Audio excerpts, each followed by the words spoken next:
beyond ATC connected.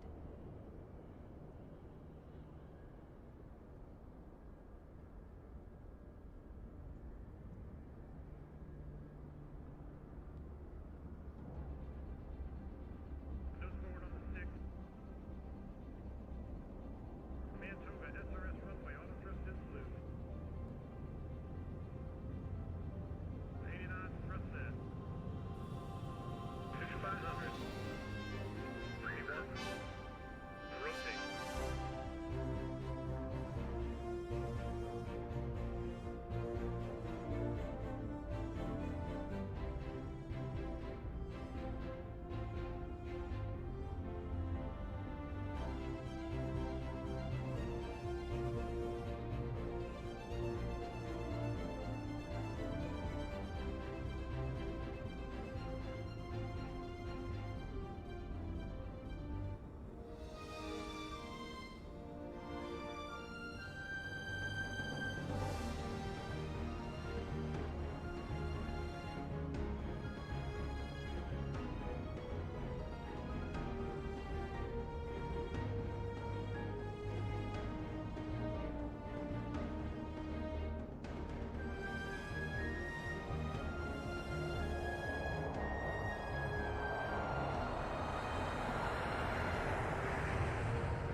Test, test, test.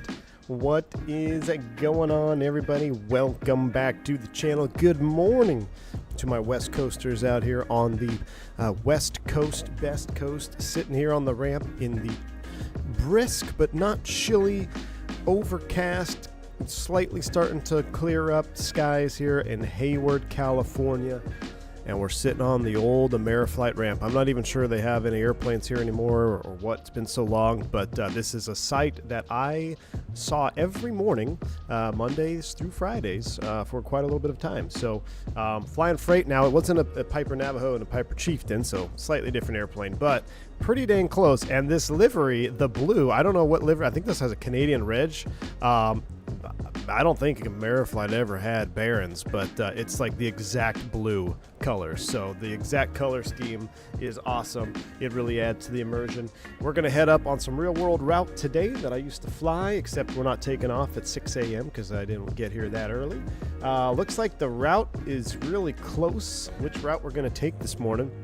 I filed us Ukiah Redding. But you guys are, now it's looking like Chico redding, which we could do. There's more scenery on Ukiah. We'll take a look at this. We'll take a look at the weather. I'll tell you what, whatever has the lowest weather, we'll do that. So maybe we can shoot a true IMC approach. We don't have any GPS. We're rocking just the regular old school panel today. This is the Baron 58TC now. Okay, so we flew the Baron 58 standard. Now we're flying the 58 turbocharge. And then we will fly the pressurized soon. Don't worry, don't worry. Maybe we'll have to take the pressurized one up over the mountains to Reno. So when we flew the Reno route out of Hayward, you have to use the cannulas because you got to get up over the mountain chain, and you had to bring the portable O2 with you. So we don't need portable O2 for this particular route. Looks like it's going to be one of the two other ones. So either way, this is this one, Zach. If you love the sound of the Dukes, man, you're gonna love the sound of this thing because it's like, I don't know if it just sounds, it's very similar but different. Same but different, you know what I'm saying? And it's just fun, man. It's so cool. This one, I did one practice takeoff in this to make sure everything was bound up, and I'm loving it, absolutely love it. So without further ado, we're going to kind of skip through the shout-outs because we got a little bit of flight planning to do, and we're going to get things cooking here. We're going to get things cooking. So let me make sure my theme doesn't go on again. You guys like the donut? That's a real shot. I think I posted that before. That was my last day in the Chieftain. I was flying to Ukiah, actually. I was doing the Ukiah Eureka route. And my buddy Sean, good buddy of mine, he flies 777s now out of SFO. He brought me a donut before I left. And he's like, hey, man, your celebratory donut. And I know you get them in Ukiah, but I'm going to give you one to take with you before you get up there so you don't have to stop. I'm like, thanks, man, appreciate it. So that's where that donut, famous donut picture. You'll notice the old paper and route charts. Yes, I'm that old. I flew with paper and route charts. So same but different, indeed. Same but different. So the route is dead on split. There we go. I'm going to end the poll there. 41% says Ukiah Redding. Good. That's what I already filed. So let's stick with that. Let's go ahead and take a look around. And Canadian, good to see you, my man. How you doing? Navajo, I know one or two of things about those. Exactly, Canadian. How you doing, man? Long time no see. Hope all is well. Our great white Canadian snow leopard, the Canadian, is in the chat. All right, we'll walk up to our bird. Let's go ahead and pull our pitot covers off. We'll come in here. We would actually open up the cowling as we get ready to load cargo. Today's a Friday, so we would be a pretty heavy load. On Friday, this particular run, we would take bank checks, and on Fridays, because the banks are closed over the weekend, we had a lot more cargo on Friday morning, so we were pretty heavy. We're going to load the sucker all the way up. And we'll get our pitot covers removed, taking a look at everything here. Oh, prop looks good. Come back around here, checking our cowlings. We would check the oil dipstick, which would be in there, make sure we had proper oil for the flight. Taking a look at our boots, all of our lights here. Everything looks good. And actually, you know what? We should be professional about it. Let's actually get in there and turn on our switches, our electrics. FreightDawgs streams are back. The world is healing. Joe Plains, my man. Good to see you, dude. I'm going to hop in. We didn't have the... it's just fun to open up all the doors. Let's just open them all up because it's fun. We'll hop in. We'll do a quick preliminary. So we'll go ahead and pull that. I'm going to hide the yoke here. Let's get the battery switch on. We'll check all of our lights, nav, beacon, strobes. And actually, you could check the strobes from the cockpit. You would see them flashing if it was dark enough. If not, we got to go walk around. Nav, beacon, strobe, taxi, landing light. You can turn them on individually. You can see if they work, right? So we know those both work, so we can leave those off, save the battery, head back out here, run over to our wingtips. Always want to make sure you don't waste too much time. There's our nav light. Come back over here. We got our nav light and strobe light working good. Beautiful. Run back in. We'll turn those lights off. Save some battery. So we'll go ahead and turn off the strobe, beacon. Nav light can stay on. That was a 135 SOP. When power to the aircraft, we had to have the battery on. We can also kind of set up avionics here real quick. So we'll do that. We'll turn the panel light on. I'm going to come over here. We'll check a couple things. Our flaps are in the up position. Instrument light, floodlight, those all look good. We'll open the cowl flaps. Rudder trims are zeroed. And we would pull up our ATIS and clearance. So we'll copy that right now. Let's get the ATIS here real quick. Runways 28 left, 28 right. Bird activity in vicinity of airport. Advise on initial contact you have information Alpha. Information Alpha. Hayward Executive Airport Information Alpha, 1402 Zulu, wind 295 at 48, visibility 10, ceiling 1,200 overcast, temperature 14, dew point 12, altimeter tree 009er, landing and departing runways 28 left, 28 right, bird activity in vicinity of airport. Advise on initial contact you have information Alpha. All right, good. We got Alpha. We'll flip over to clearance. We'll pick up our clearance, and then we will shut the battery off and get the rest of the airplane loaded. AJ, thanks for the $3 super chat. How much bull juice we hauling today? Old times. No, that was in the turbine. No bull juice today, AJ. Thanks for the $3 super chat. We got bank checks, medical supplies. We got human feces for samples, and also I flew a lot of. There's a dye, radioactive dye, that they use in medical, like treating or looking for cancers and things like that. There's a dye that you can put in your body. I can't think of the name of it. I used to take a lot of that as well up and down the California coastlining. So back in the Chieftain Navajo days, it was bank checks, human specimens. I flew a heart one time, a live heart. That was a medevac flight for that. And then just other regular cargo stuff. So, yeah, contrast, CT contrast. Yes, yeah, I used to fly a ton of that stuff. Yeah, pretty heavy, big gallons of it. Well, there was big cases of it. It was sealed, and then they would put some stuff around the edge. Anyway, we're wasting battery. Let's get our clearance delivery here. We got information Alpha. Let's give them a holler. Hayward clearance. Good morning. AM flight 202. Information Alpha. Clearance to Ukiah, please.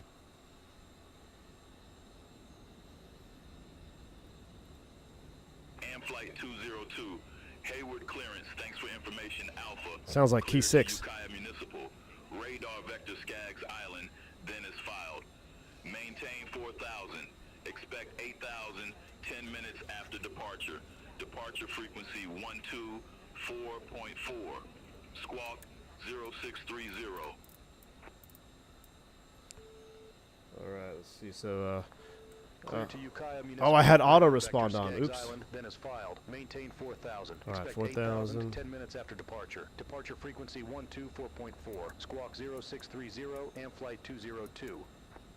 0630. Flight 202, read back correct. Contact ground 121.4 when ready for start or taxi. All right, we'll contact ground 21-4, ready for start or taxi on flight 202.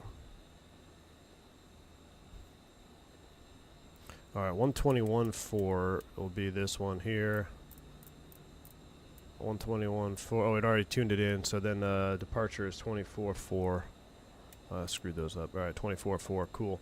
Let's go ahead and real quick, we want to import our flight. Import from SimBrief. Hayward to Ukiah. We're getting radar vector to Skaggs Island. We're IFR this morning, so we're actually using the IFR low charts. We can hide that. Skaggs is gonna be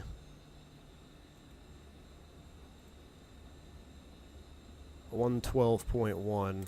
November 6-7 Whiskey Lima, ramp 11, request pushback. 112.1, and then Mendocino is 112.3. We got both of those done. All right, cool. All right, we've got all of that done. We can turn the avionics master off. We can turn the battery switch off, turn the panel lights off. We'll head open up the window here, and we will get things loaded up here. Canadian, thank you for the 22 months support. It says 22 months already. Damn, starting to bring the de-ice kit up north. Ooh, buddy. Had to de-ice yesterday. The King Air landed in snow. Nice, man. Getting close to winter indeed. Getting close to winter indeed, Canadian. Well, stay safe out there, man. Winter ops are fast approaching, man. Fast approaching. Okay, so let's go ahead and bring up the payload. I already was messing with this. 6,200. Thing is, we're going to bring our... so I've got myself up front.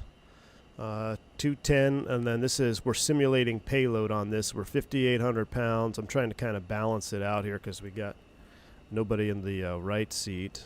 So we'll put 240 over here, but that keeps moving my CG aft, which I don't like. Let's go ahead and bring it out of the tail. Any more in the nose baggage compartment? 59. There we go. We can fit 300 pounds in that nose baggage? Really? That's awesome. All right, so we're pretty much loaded up. As far as fuel is concerned, you wouldn't go to tabs, but we would definitely take our trip fuel for this.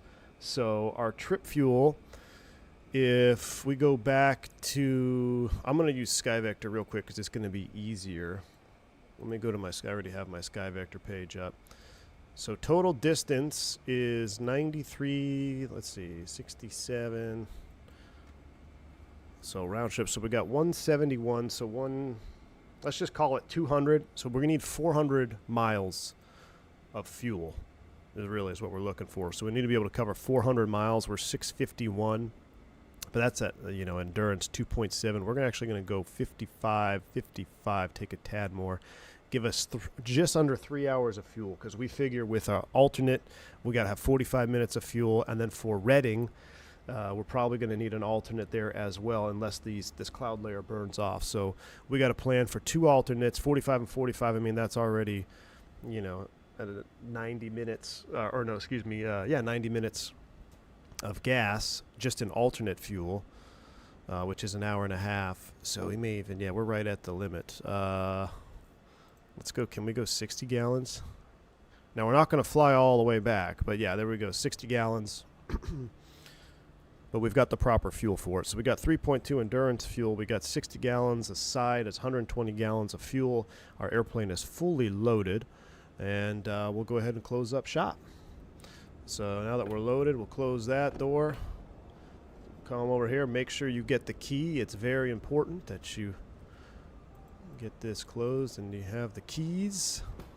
Latch. Those latch sounds are 10 out of 10. Best latch sounds I've ever heard in the sim. Now in the Chieftain we had nacelle lockers, but you'd make sure those were locked. Alright. We never did do our little, we test that. Make sure our elevator, that checks. Rudder looks good. Somebody's blasting off. Look, there goes somebody right there. Meow. Love it. Alright. Let's go flying. 9:30 local. Let's go. All right, we can put the EFB away. Oh, I do have failures turned up to 5x, which I absolutely love. All right, we'll close the door. Windows open. So for our SOP, we actually started the left engine first always because our egress was on number 2. They said if you started engine number 2 first and you had an engine fire, you're stuck. Whereas if you start number 1 first and it has a fire, you could still get out. So now, if 1 is started and then you start number 2 and engine 2 catches fire, then you're still hosed. But, why take the 50-50 chance, right? So our SOP was number 1 first because our egress was on the right side. That's a lie. It was opposite. Our egress was on the left side because we had special cutout windows that were doors. When we had cargo, when we had full cargo, remember I'm looking at a wrong airplane, in the Navajo Chieftain, when you had cargo, you couldn't egress through the aft door. So the only way out was the pilot window door, so we would always start 2 first. But we're going to do the opposite for this one because our door is on the right. So, all right, who's ready to get it fired up? Let's go. Battery switch is coming on. Nav lights hooked up. Beacons on. Circuit breakers are all in. That looks good. Fuel pump for prime. Coming up. 1, 1,000, 2, 1,000, 3, 1,000, 4, 1,005. Cut those. Fuel pumps are coming off. Crack said throttles, hopefully right about 1,000 RPM. We're going to start number 1 first. Right, left, both. Clear prop.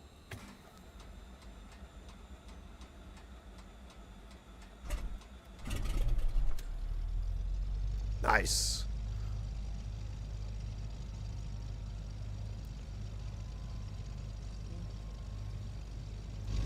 We gotta turn the sounds all the way up. What did I just hit? I just clicked something.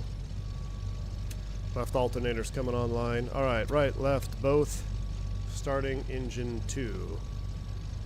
Clear prop.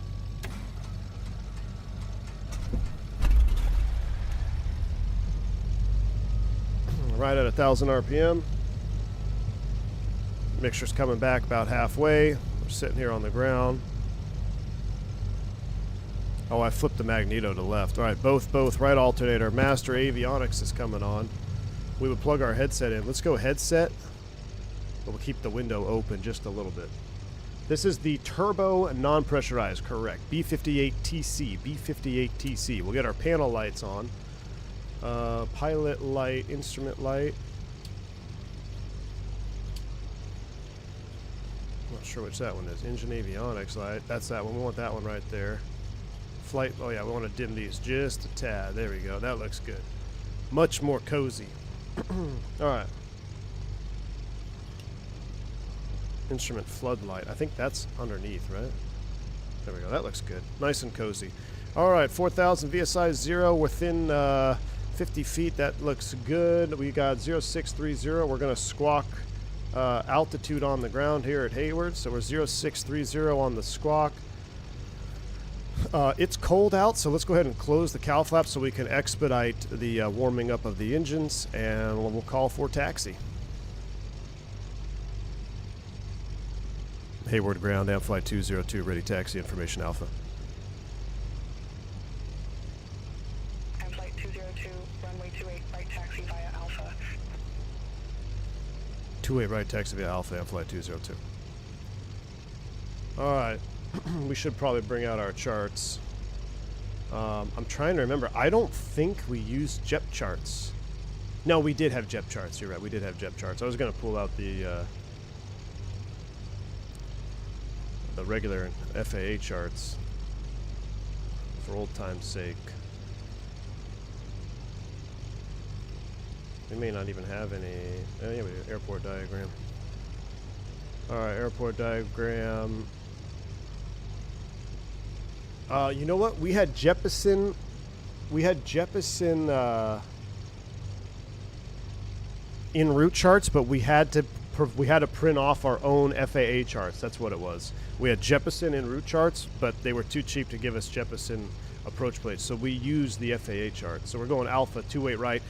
There is a run-up pad. We would go to 28 left. We might want 28 left, but we're sitting over here. We'll just go Alpha 28 right, and we'll hold short so we can do the run-up over there.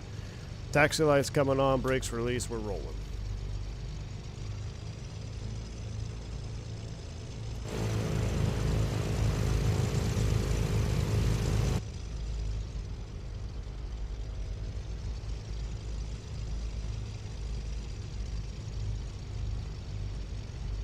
Keep the window open. Wingnut had kimchi last night. Oh boy. There you go. The sounds are freaking awesome, aren't they? They are awesome. Honeycomb's come out with a stick today? Really? That's interesting. Which honeycomb levers are you using right now for your GA flights? Benny, I don't know, to be honest with you. So it's a hodgepodge. These power levers are... They were like one of the first Etsy mods. These were actually Airbus levers on Etsy from a long time ago. I don't remember where they were, like the first mod ever. And then I got a set of Cessna 310 levers. I got a set of Cessna 310 levers also a very long time ago. We'll contact tower 120.2. Have a good one, Flight 202. So I don't remember, man. It's been so long. I've had these for years. I'm sure you could buy Baron levers on mods right now. I'm sure you could find them.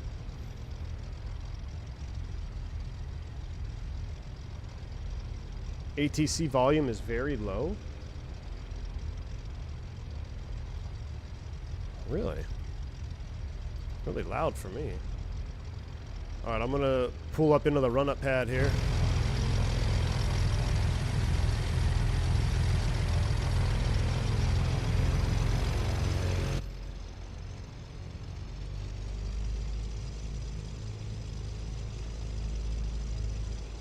I'm also missing 2 wing views we gotta bind on this one.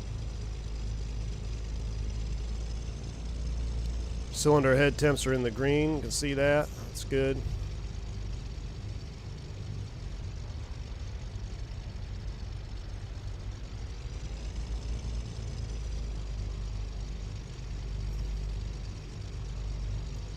Alright, we'll do a quick little run-up. We're just going to do an abbreviated run-up. We're going to do our M-Flight run-ups that we used to do, things that we used to check.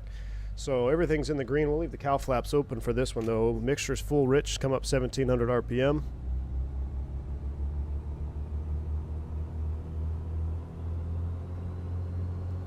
Listen to the turbo, baby. Love it. 1,700 RPM. Prop 1. Prop 2. Prop 1. Prop 2. It's almost 60 degrees. We're only going to do 2 of them. Mag check. Right. Right. Back to both. Left. Back to both. Instrument air is in the green. Surface de-ice. 1 cycle. It's in the green. Boots inflate. Boots deflate. That checks good. We're going to test pitot heats. Amps jump. Fuel heats. They jump. Windshield heat. Check. Prop heat. Prop amps. Check. Coming back down to 1,000 RPM.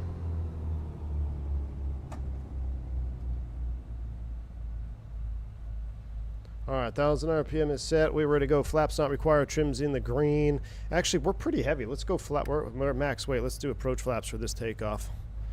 And we will...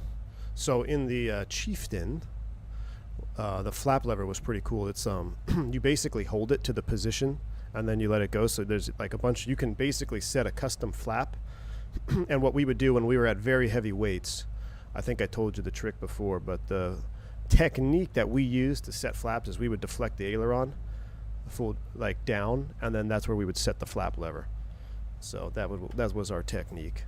All right, everything's ready to rock and roll. Tower area, M-Flight 202 ready for departure.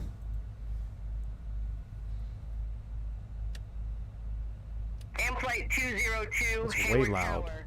Wind 295 at 4, fly heading 290, runway 28 right, cleared for takeoff. Fly heading 290, runway 28 right, clear for takeoff, M-Flight 202. Now, do we do the 360 that we used to always do? Do I ignore? Should I choose to ignore beyond ATC? So the real world departure was a left 360 over the field, which was kind of cool because you have to avoid Oakland's airspace. Oakland is right off the departure end here. So it would be left 270 departure, and then they'd give you radar vectors. Turk says yes, let's do it. It's kind of fun to make the turn. Let's see if I can do it without screwing it up.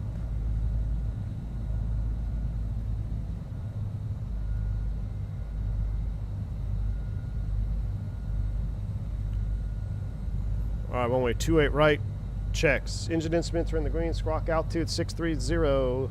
Radar's on. Let's go flying. Yoga's in chat. Spool them up, get those turbos up to speed.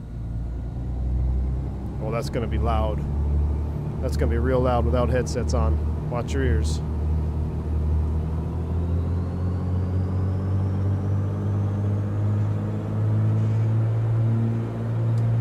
Set power.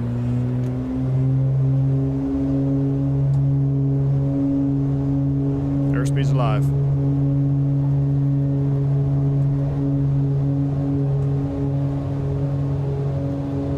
380 knots. Positive rate. Gear up. Fly with.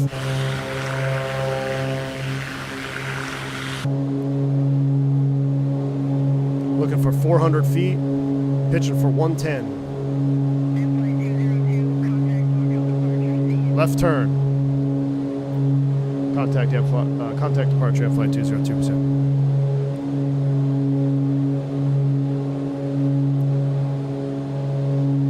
Keep pitching, keep turning. You want to cross right over midfield if we do this perfectly. We're coming up on 1,000 feet. Power's coming back 35, 25.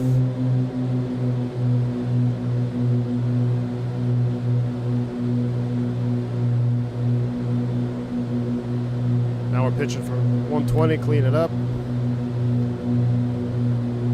I should have done flaps first, that's my bad.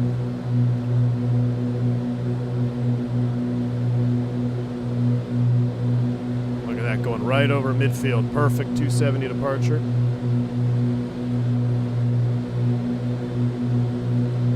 And since they wanted a heading of 290, we'll just make it, we'll keep coming left. But right now, you'd actually take a vector about 030, and then they would, let's just give them a call. Let's see what they say. All right, I gotta put my headset back on. Beautiful. Departure on flight 202, passing 1,900, 4,000.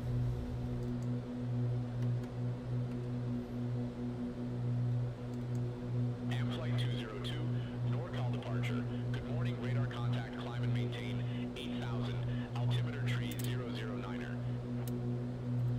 Climb and maintain 8,000, altimeter 3009, and flight 202.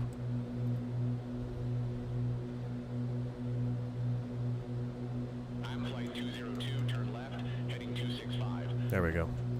Turn left, heading 265, and flight 202.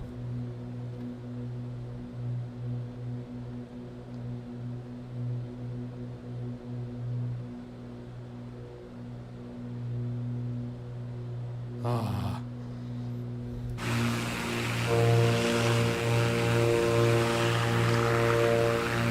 You know what we forgot? We forgot lights. Forgot our lights, that's alright.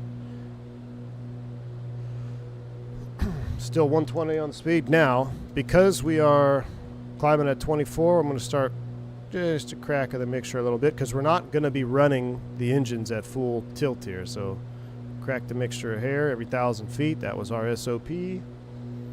That is a stunning departure right there, folks. Alright, heading 265. We're being radar vectored to Skaggs Island. A direct to Skaggs would be about 330. Passing 448.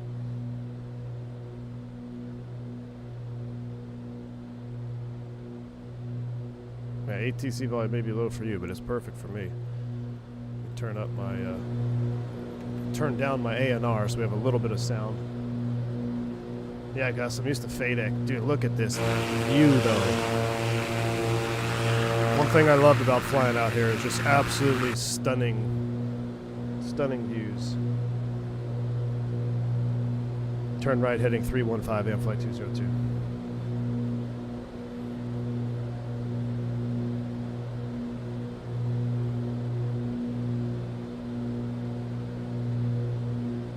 So that's basically giving us radar vector to Skaggs.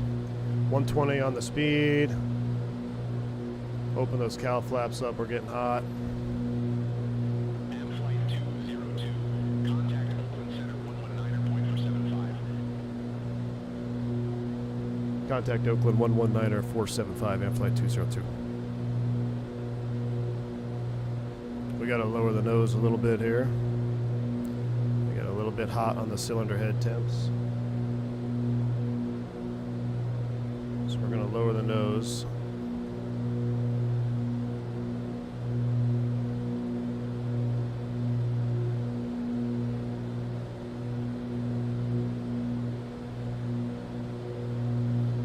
For about 500 feet per minute. Oakland Center, good morning. M flight 202, 5,800, climbing 8,000. I'm going to start tracking the VOR.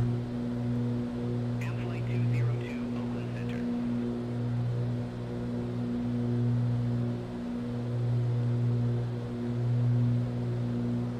M flight 202, Oakland Center. Expect radar vector. Oh, look at that. RNAV runway 15. Is there a, no, we can't. We're unable RNAV.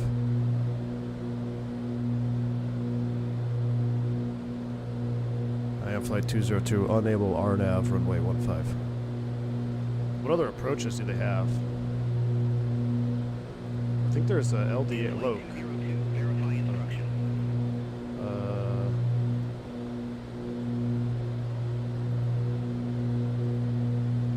Can we get a different runway, please? Am flight 202. Loke 15 is what we want. Am flight 202, request localizer, runway 15. Am flight 202, 15 is the runway you're already assigned. Unable runway change.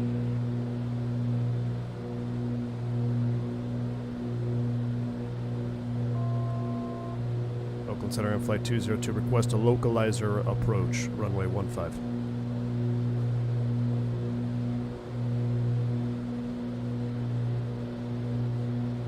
In Flight 202, you've not yet started your descent. Unable. In Flight 202, clear direct Skaggs Island. Resume navigation. Nav mode coming up. Clear direct Skaggs Island, resume nav and Flight 202.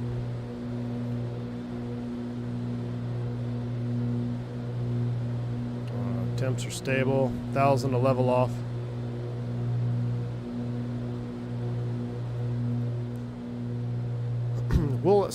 Ukiah is uncontrolled. We normally report cancellation on the ground anyway, so we'll be good. But this is just, we're gonna level off here. This is incredible. This is the most scenic departure I've done in a while, just like timing wise. All right, here's 8,000 feet.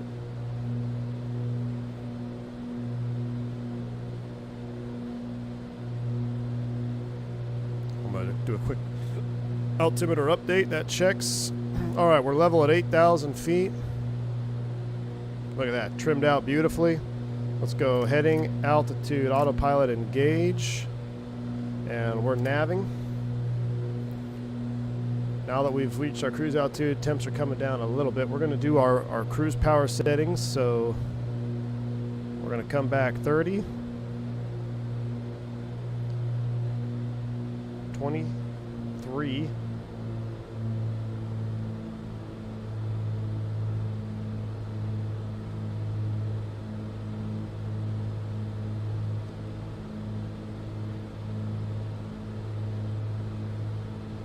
And we're going to lean for lead of peak here.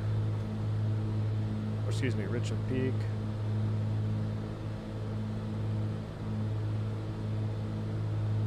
There it is. Now moving them forward.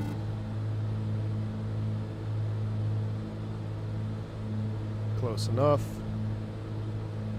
I think it was like 1525 our engines or something like that. We could run them.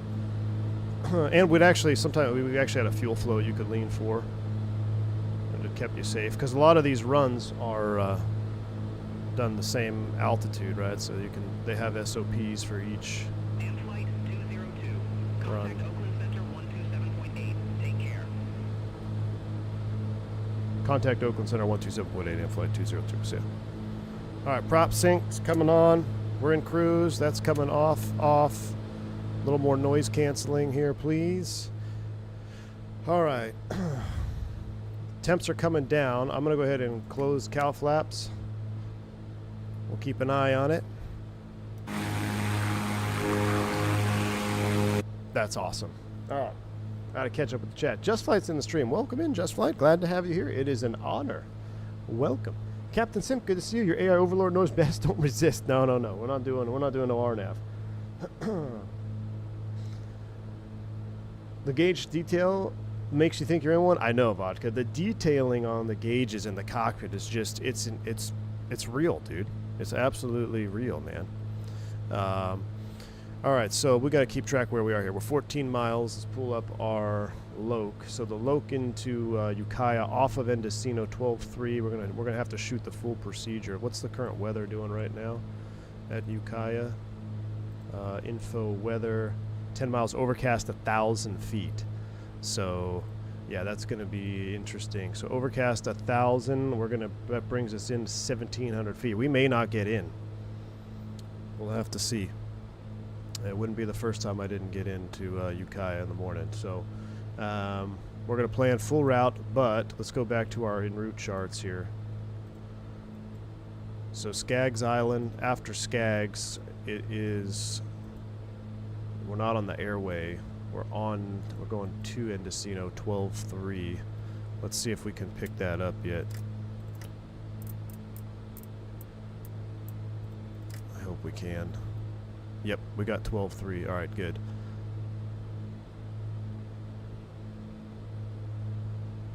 Roughly about 280-ish, maybe? No, 300-ish? Yeah, roughly about 310. From our present position, but we got to stay on our track. So 10 miles, then we're going to track direct to, and then that'll set us up for the loc approach. While we're sitting up at cruise, there's no twiddling your thumbs when you're single pilot IMC flying freight. So let's go back to our chart. Let's make sure we have a thorough understanding of this. We're going to shoot the feeder route here off Mendocino at 5,600 feet. Looks like we're going to have a low DME hold over Quick. So we got to take it all the way out. Quick is at 16.5 from the low frequency, which is 109.1. So we'll have that stand. Let's get our radios dialed in. So 109.1 loc is standby 2. We're going direct to Skaggs Island. After that, we've got Mendocino, and 109.1 is set there. So that all looks good. Nav radios are set. We're not paying anything on the radar. It's just low-level early morning cloud conditions going on here. Shooting the loc inbound. We'll do the procedure turn. We'll do a parallel entry. So we'll hit Quick. We'll go outbound for a minute on 335. And then we'll make a left 270 all the way back around to re-intercept inbound. And hopefully, if we do that properly, we don't have to do another turn in the hold. We'll shoot the 155 inbound. It's going to be slightly offset localizer from Ukiah. You can see it comes. It's going to be slightly offset. Ever so. Is it offset? No, I thought it was. It may be off by like a degree or something. It looks pretty straight though on that, so maybe it's not offset. Either way, hopefully we see it so we don't have to worry about it. We got 4,400 feet, plenty of runway down there, right-hand turn off. The winds are calm. If we have to punch out and go mist, it's going to be a climbing right turn, or it's actually a climbing left turn, heading 145 initially to avoid the terrain, because there's terrain right here. So they basically have you offset to the left. This is the trick here. And it doesn't seem like much, but I remember doing the missed approach on this before, and it's you definitely want to make that turn, because this little terrain here, this hill feature comes down right here, and it gets big quick. So left turn 145, then it's at 4,100 feet, and then we can turn back around 5,600 direct to the VOR, and then hold. So that is set.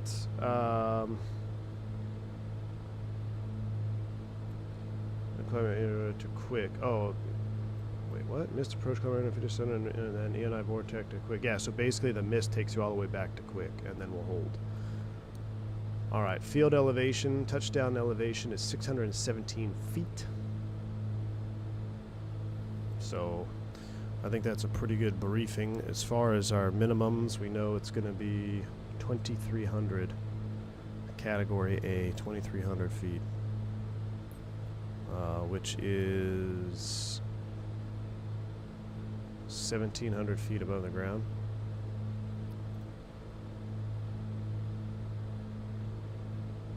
So we actually have a fancy rat out here. We're 1.8 from the VOR, so we got to get ready to turn here. There's 1,500 feet, 1,700 feet. All right, there's our cone of confusion. Slap it into heading mode. We're going to flip our radios 12.3. We're going to turn direct to it. Nav it back up.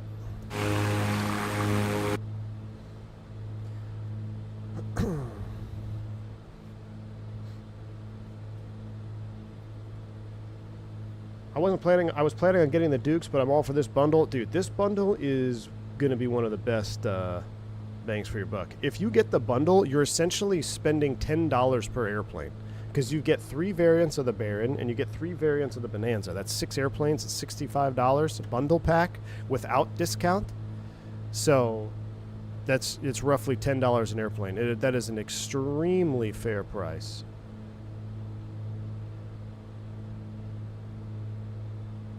I feel like we're not navving.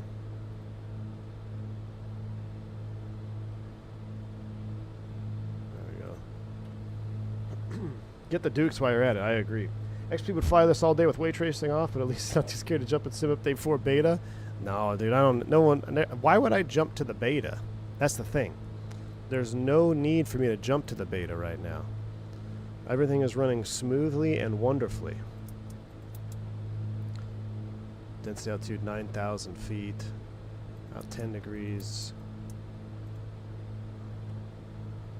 I think would be great. Estimates as a new system supposed to call it would be sweet to have that level of detail in 727. Oh, SWS-72? Dude, I've given up hope on that for sure.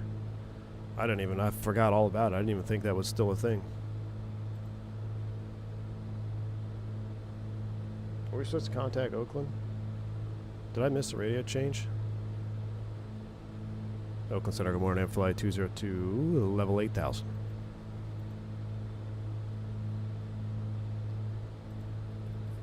Flight 202, Oakland Center, copy. Maybe I did check in, I just forget. Flight 202, turn left, heading 155, vectors for Ukiah Municipal. I'm going to cancel IFR if I don't want to do right now. Okay. And Flight 202, are we able to cancel cancel IFR now? Negative, turn left, heading 155. I don't want to turn left 155. I want to shoot my own approach. Unable. Negative, turn left, heading 155. Unable. Negative, turn left, heading 155. And Flight 202, cancel IFR. Negative, turn left, heading 155. Turn left heading 155 and Flight 202. They just want to give you vectors. I don't want vectors. I want to do the procedure. Leave me alone. And Flight 202, cancel IFR.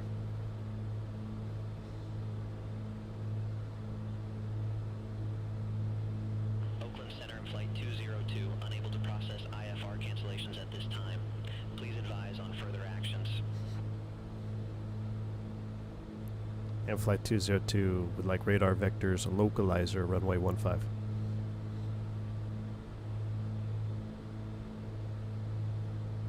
Flight 202, you've not yet started your descent, unable. Well, I'm going to leave him. I'm going to just leave him be for now.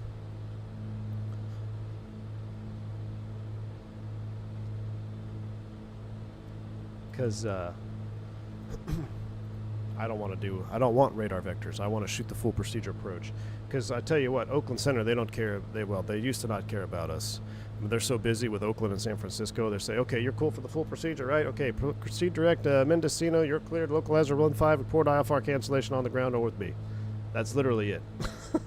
Like, we don't have time for radar vectors for you. Just fly the approach. You're a freight dog. All right, so we're 55 miles from Mendocino. We want to cross it roughly, let's say 6,000. Oh, yeah, we got plenty of time.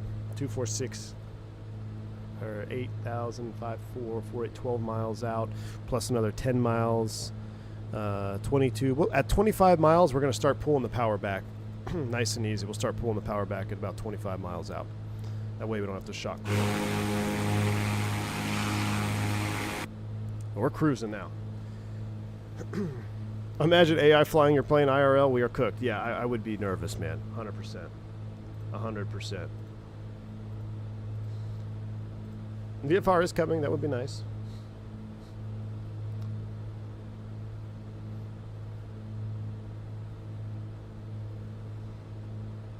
I fly 2024 regularly. I love it, and I also agree that it's an alpha sim. It was released 2 years too early. I'm sure it was, but when it first came out, it definitely had its issues. But man, it's been smooth sailing so far for me.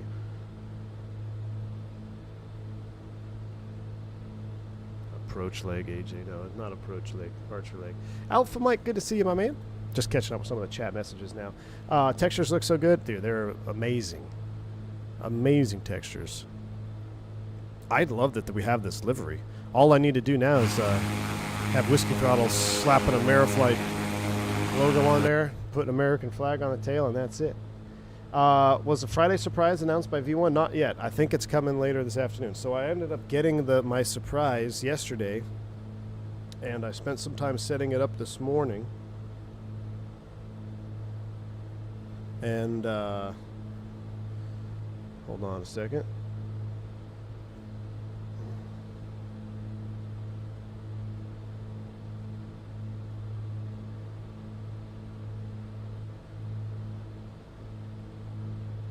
Spam calls. Right. Just making sure I don't know what's going on. My phone's like blowing up over here.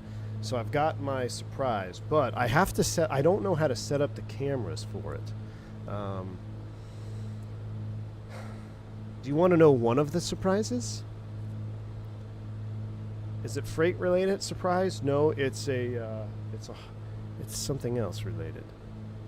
Amazing aircraft waiting for Bonanza. I am learning the variable pitch prop aircraft. I went from 172 to the 320, so I did not have a chance to try GA aircrafts. Oh, right on, Fabio. Yeah, man, variable pitch prop. I did check out my FreightDawg piston series a long time ago on X-Plane. We talked in depth about constant speed propellers and how they work, the purpose of their function, and all that. But yeah, flight sim guy, isn't this wing view legit? It's legit, dude. I just like. This is the best weather to do this in. I can't believe we have the clouds popping up, or the terrain popping up through the clouds there. I mean, life of a FreightDawg, man. It's very similar to, let me see, it's different. What we need is a Blackquare Chieftain next.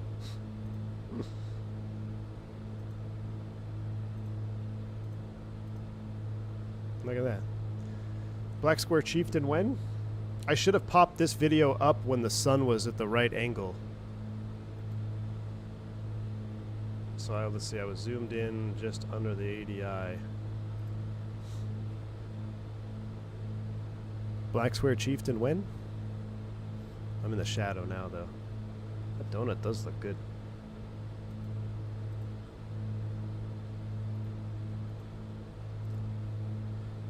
How was this plane handled with one engine failure? Benny, believe it or not, I did an engine failure yesterday. It was wonderful. It was just fine. I mean, the turbocharged Baron, not bad.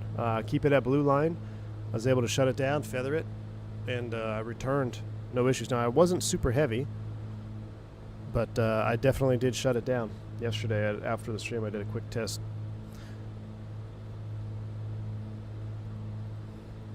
All right, we are 43 miles, 15 minutes from Mendocino. Fuel is looking good. Everything is looking good. Cylinder head temps are perfectly green. Engine instruments all looking perfectly green. What does a TAS read out here? It's 50 degrees outside. No, 30. No, 15. No, 10 C. Jeez, 10 C. So it's 10 C. We're at 8,000. So that's 30, 20, 10, 8,000. We're doing TAS 175. Looking good. That aircraft comes with donut. This aircraft, we need a half-eaten donut click spot. That's what we need, man. We need like a secret. What do they call that when they have little spoiler things in there? Release date is the 28th. Release date is the 28th for 2020 and 2024. You can buy each professional package separately if you just want the Bonanza package with 3 variants or the Baron package with 3 variants. Easter egg, that's the word, thank you. Or I say don't do that. Just get the bundle, because a bundle at $65 is essentially $10 an airplane, and it's extremely well priced. I would say it's completely underpriced. Like, I would expect it to be more, like $65 per each professional package, and call it $80 for the bundle. You know, I'd pay that in a heartbeat.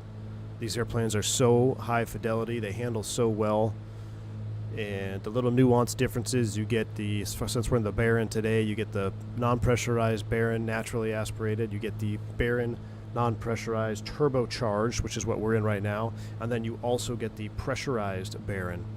As far as the Bonanza, similar variants, so you have a naturally aspirated Bonanza, then you have a turbo normalized Bonanza, which is really cool to learn about. I've never flown a piston that was turbo normalized. All my pistons I've flown were always turbocharged. The difference essentially between turbocharged and turbo normalized, the turbocharger, we can go up to whatever the manifold pressure boost that will let you go. So in this case, what is it, 38 inches of manifold pressure, whereas a turbo normalized will always keep you at 30 inches or standard sea level pressure until you reach critical altitude, right? And then it drops off. So a little bit easier to protect your engine, I guess, right? A little bit safer on the engine, a little bit easier on the engine, being turbo normalized as opposed to straight turbocharged. Probably also a little bit more user friendly, I would guess, than you know, straight turbocharged. So you get the turbo normalized, naturally aspirated, and then the sneaky one that is just, listen, I love the piston, but man, the sneaky turbine PT6 conversion on that Bonanza is wild. The sounds on that it's insane. It's insane of how good it sounds flying that single engine PT6. The handling is a rocket ship. We took off from a 5,000 foot remote strip, max gross weight 3,000 feet a minute, straight to 25,000 feet. Turned on our oxygen. We burned it up pretty quick because we had Turk and Wingnut were in the back. So it's just, yeah. Yes, custom checklist, Benny.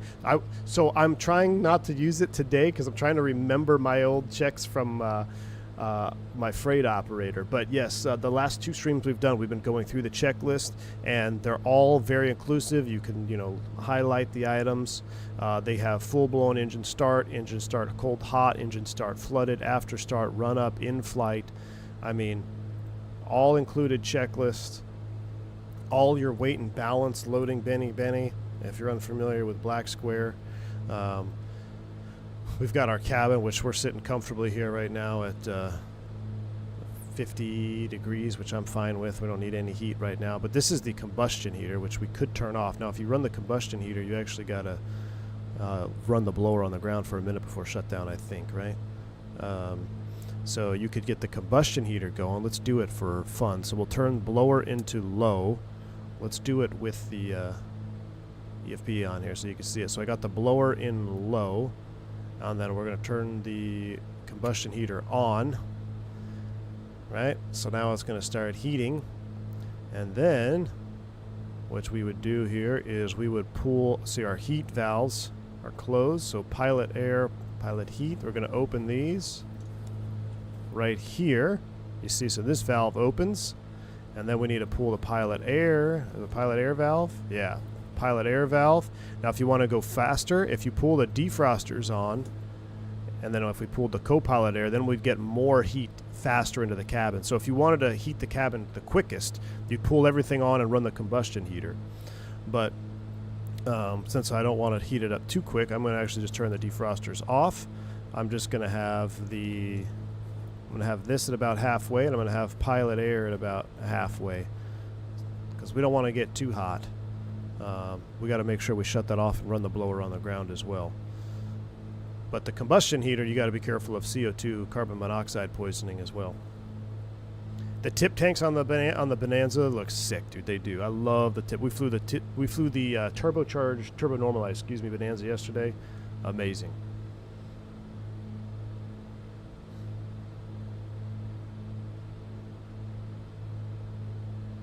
I don't know if it's a Janitrol heater. Probably. All right, so we're going to set 6,000. And I'm going to go 6,000. Vertical speed, 500 feet per minute. Arm engage. And I'm going to bring back 2 inches. So we're going to come down from 30, 27 inches. We're going to start our descent.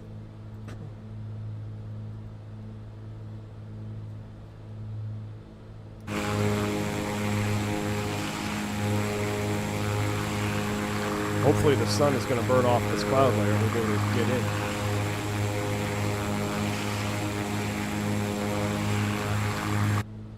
Clouds off to the left. Yeah, look at the... It's just like we got a break. It's starting to break up, except we got a little buildup right here.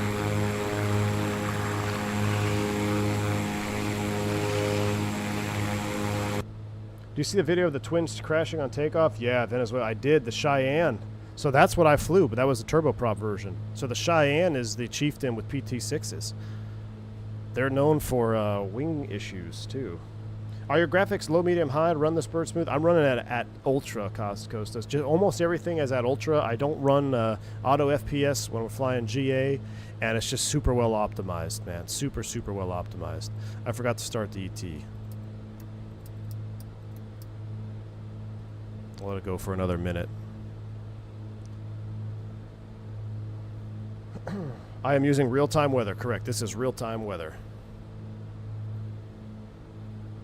I use something called gear down before landing checklist and continue to fly while the PM does very effective. Oh, Laftic, lights, air flaps, fuel transfer. I just had to gump check. Gas undercarriage mixture prop. Gas, so either tank or pumps, gears down, mixtures set, props set. So when I was training on complex props, it was always, props full forward, mixtures full forward for landing, right? But then we talked about this when, what does it mean to be a professional pilot? Well, you got to fly the airplane the way your SOPs dictate you to fly it, right? So there was some different SOPs when it came to mixture control, prop control when we flew the Chieftains and Navajos. And it would be dependent on if you're an IFR approach or a VFR approach, when you would set the props full forward. You would only set the props full forward if you were on an instrument approach. If you were on a visual approach, you kept them back at 2,400 feet, or 2,400 RPM, I believe. And then at touchdown, you'd move them full forward. That was just for noise and wear and tear.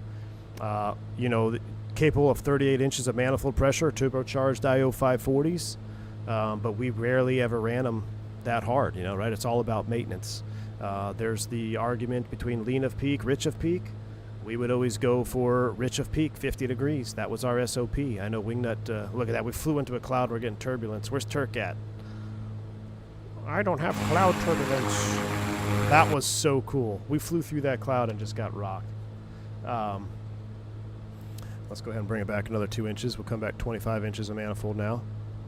Also stage cooling. Some people stage cool, some people don't stage cool. Our SOP was stage cooling.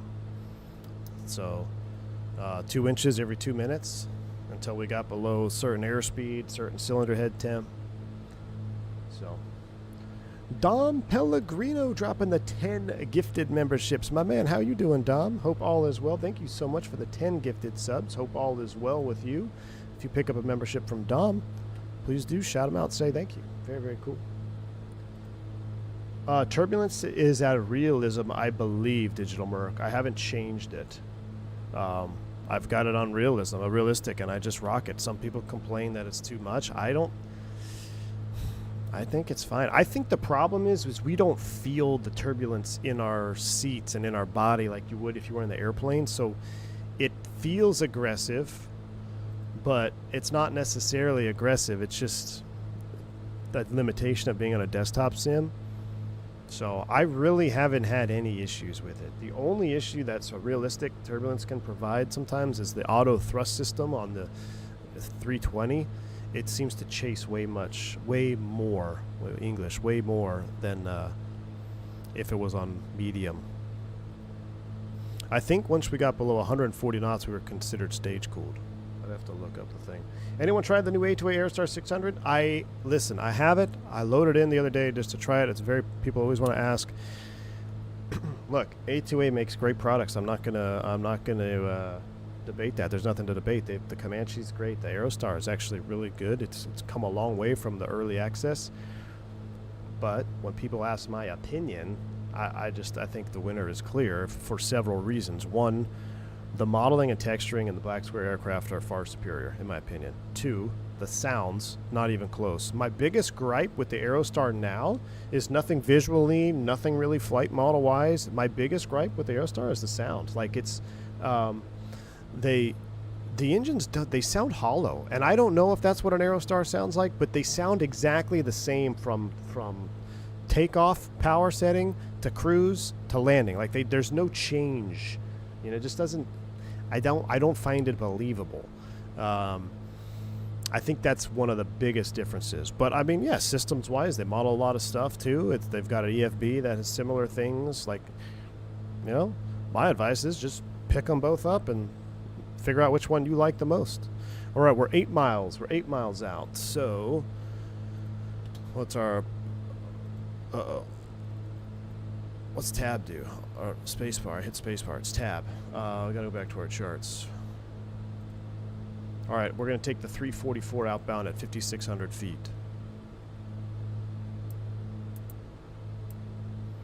All right, so I'm gonna arm the altitude, and we're gonna wait until we make the turn. We're gonna turn outbound. We're gonna set up our radios. Dom says it's been a turbulent year so far. Great to see you still kicking around here. Keep tilting. Hey, Dom. Man, sorry to hear that turbulence, man. Well, hopefully you find some smooth air soon, my man. Smooth air soon. Is my old GA operator still around? Yes. Yes, my main freight operator is still around, I believe. Yeah.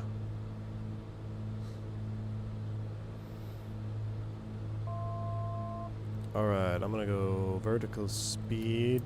I'll just keep trickling down and gauge that.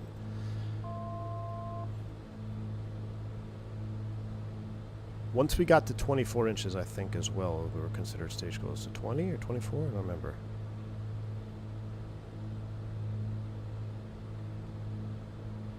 Bring it back to 24.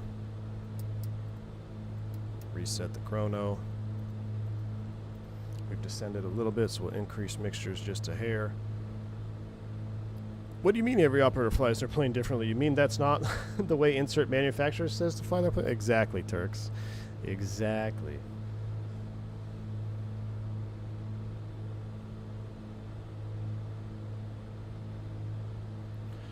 Alright, so 5,600 feet, we're 3 miles. Here we go. We're going to make a turn to heading 344. So I'm going to engage heading mode. I'm going to set course line 344.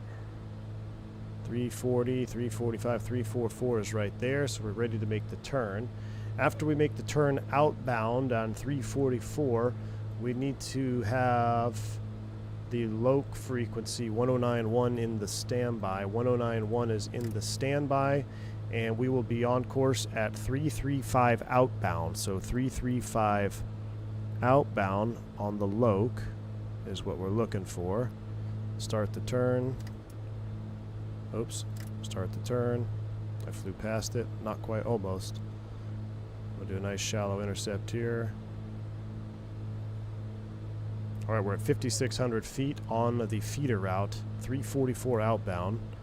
And then once we intercept the 335, make sure we don't mix these up here. 335 outbound will be over quick at 16.5 DME on nav 2, or nav 1 DME is going to be 20.1.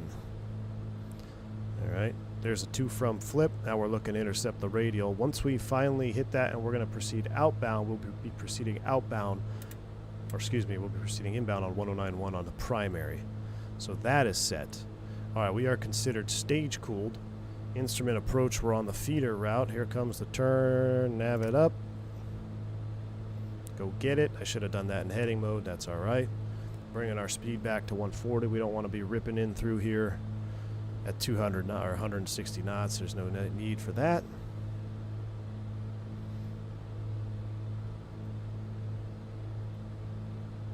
All right, we're proceeding outbound on the feeder route. The lowest altitude is 5,600 feet, which we're at. Magic Barrel Ref has been updated. Tracking outbound, 1091 standby, 1091 active. DME 2, 4.1. Quick off DME 2 is 16.5. All right, I like our radios. I like the way everything is set up. We're looking good. Outside air temp is 70. It's getting hot in here, so let's go ahead and turn the heater off. We got to run the blowers for a minute, I think, after shutting off the Janitrol heater.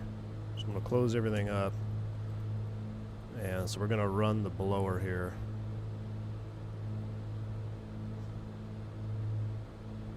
I think that was our, again, SOP. If you ran the heater, you had to run the blower for cooling.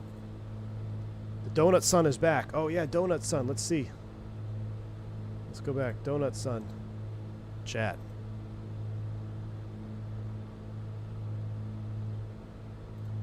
Donut Sun is back. Look at that. Pretty cool. Pretty cool. A balmy 96 degrees. Listen, you guys wanted to see the heater in action. Benny was getting cold. Love it. Love it. All right.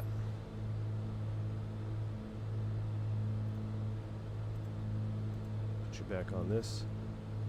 I was testing the heat operation. Exactly. All right, we're 140 knots. We're stage cooled. We can run the prop up a little bit here. 2,300 RPM.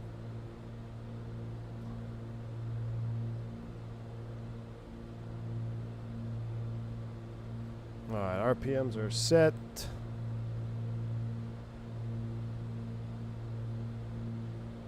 Makes me really want to get the TQ Quadrant, man, flying this vodka. You remember?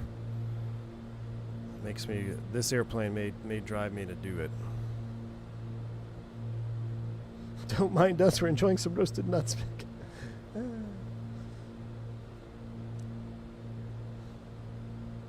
Shaq Oatmeal is in the house. My man Shaq, how you doing, dude? Hope all is well.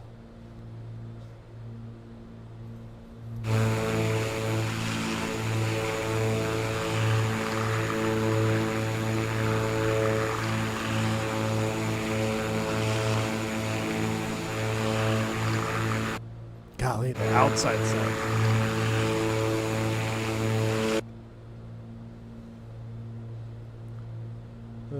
Don't do it. Vodka, I'm going to do it. I think I'm going to do it, man. I'm going to cash out all my vacation time, and I'm going to do it. Terrible financial decision right now, but I think I'm going to have to do it, man. All right, what did we say the DME was? 16 what? 16.5 is quick. And we should be centered up at 16.5.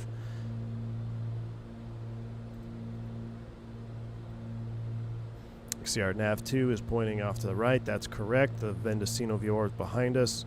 We're going to be IMC in the terrain here, so we got to stay on top of it here. It's not as chill as just being in Sim World. You got to, when you do this for real, you don't want to, you make a mistake, simple mistake, puts you in the terrain.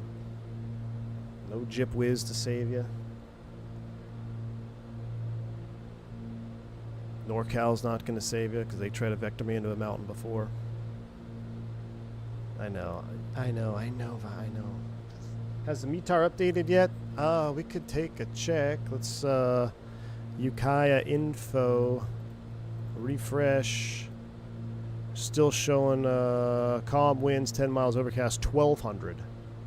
So remember, flight visibility is, or visibility is what is controlling. And when you get 1 1/4 mile. 1927. Can I tune the ASOS? I don't think so. I think I have it shut off.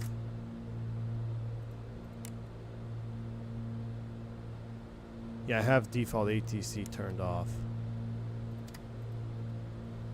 Alright, we're 11.6. Look alive. Stop distracting me. Outbound 355. Outbound 355 for 1 minute.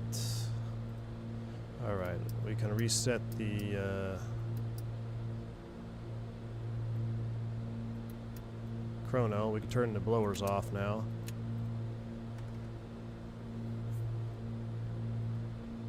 What's up, Braden? Good to see you, man. You planning another flight? Yep. You want some Burr action? Well, so I have a surprise, Dom. But I can't. I have to fix my cameras first, and so I wanted to do the stream first. But I have a surprise. We might do Burbank later this afternoon. We'll see. I also have my truck in the shop because I had to get a glow plug replaced. But we'll see. I have some stuff. Howdy from the DFWD Terminal Lounge. What's going on, man? Diabetic Lad. The Baron is my... I don't know what I like better, dude. Duke, Baron, or Bonanza. They're all so good. It's like trying to pick your favorite child, you know? I love them all equally. At least that's what my parents told me. All right. 15.2.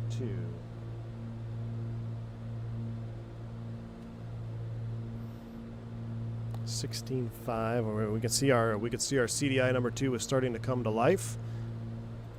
In the procedure turn, we maintain 5600 until inbound.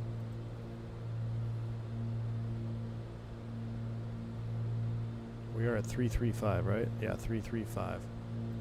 Tap the glass, make sure everything is working. We're about to go IMC. It looks like the sun is breaking it up, though. Look at that. I think we're going to be fine, Chad. I think we're going to be fine.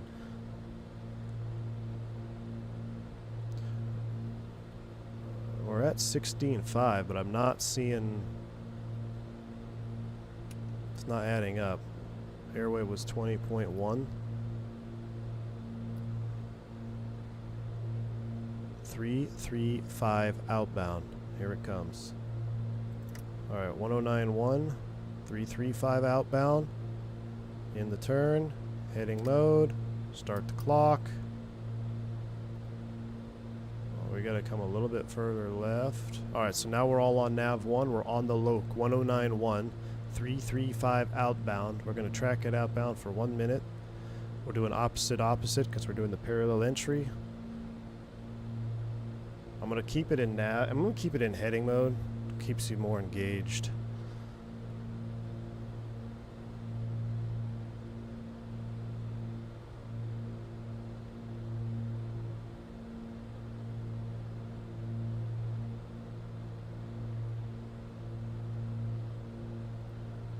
Coming up on 40 seconds. Inbound will be the 155. So 10 more seconds. So I'm going to spin this around a 155. Don't get reverse sensing. 155, 56, 57. Let's go ahead. We're stage cooled. I'm going to bring power back. I should have done this at 120 knots.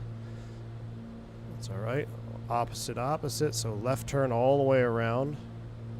We're gonna lose distance because of Microsoft Flight Sim. We lose our radial, which is not cool, because Microsoft limits how far out you get signal. All right, we're spinning around to 155. We're gonna spin this one around to 155.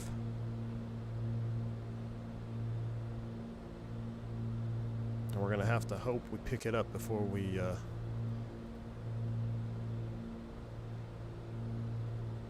go into terrain here.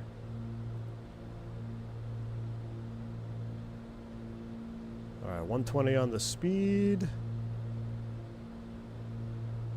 And technically, our SOP would be flaps approach when we are inbound established.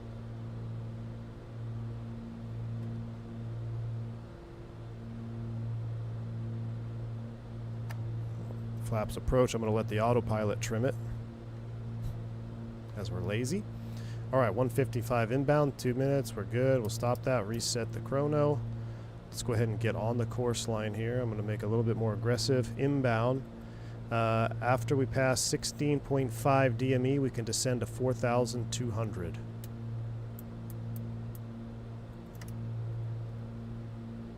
But I need to get on this localizer. At 16.5, we can go to 4,200 feet. Here it comes. Approach, nav. No, nav. I shouldn't hit the approach button.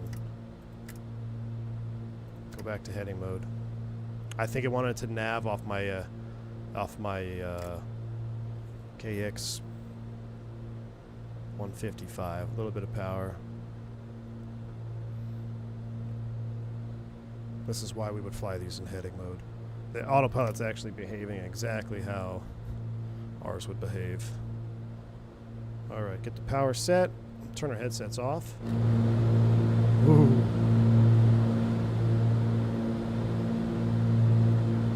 All right, 110 knots. Waiting for 16.5.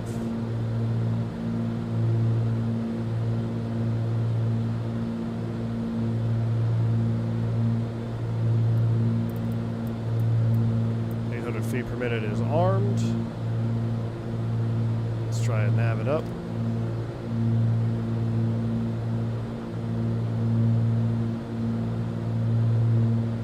This will establish a little wind correction for us. I don't know, Chad. It looks like it's pretty thick down there.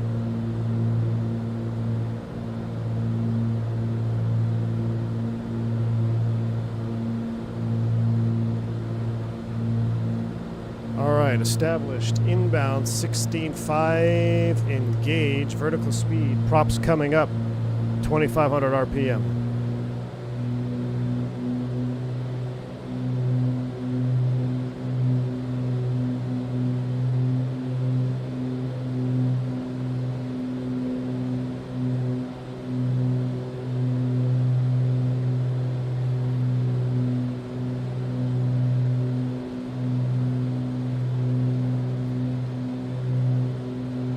after 11.7, we can go to 38.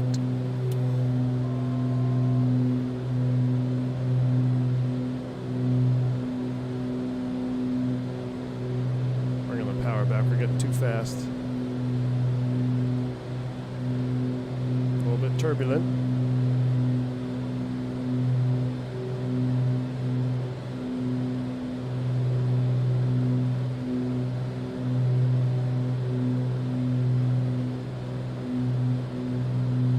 It's hard to keep them in sync because my Bravo walks ever so slightly.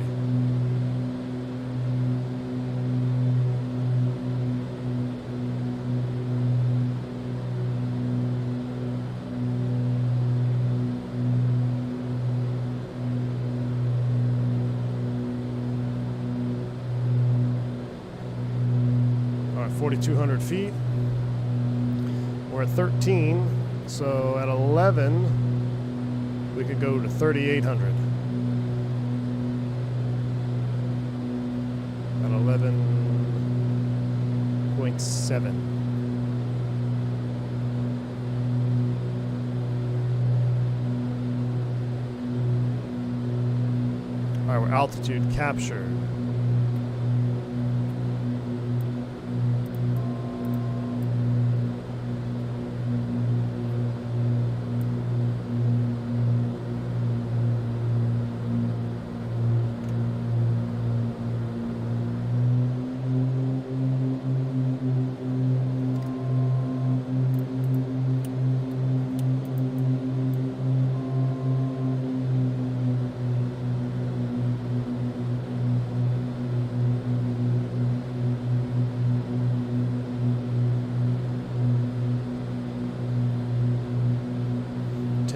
We're good to 3,800. Wait, what?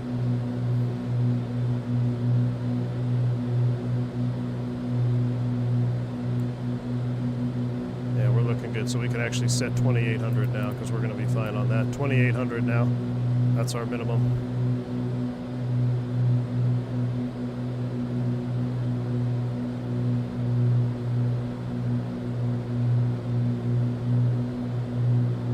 There goes 38. Perfect. Right on the money. I'm going to actually increase our rate of descent.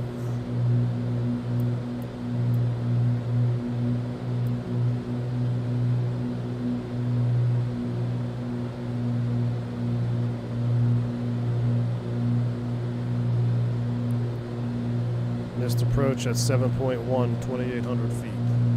We're getting below it though. Beautiful. All right, we're at an IMC. Landing taxi lights coming on.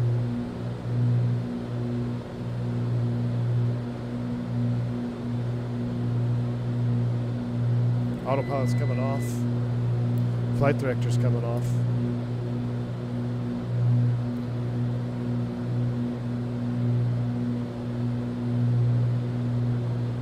Runway's in sight. We got below it. We got below it. Magic BRF is updated.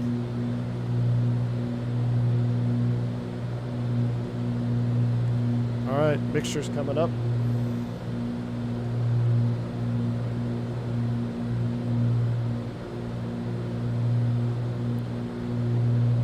I'm going below minimums. I got eyes on the runway. Shallow it out just a hair. If we have to go missed, it's back up to 5,600.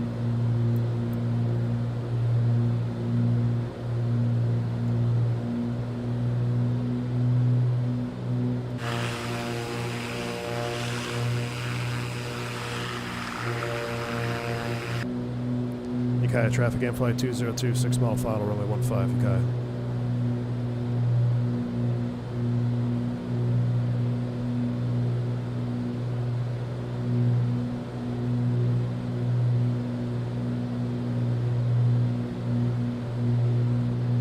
I can taste the donuts from here, Chad.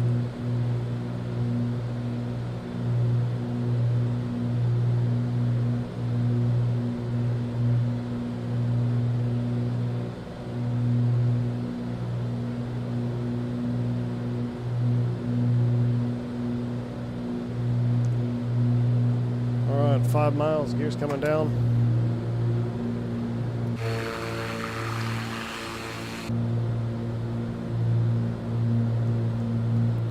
So we can start bringing it back to about 110.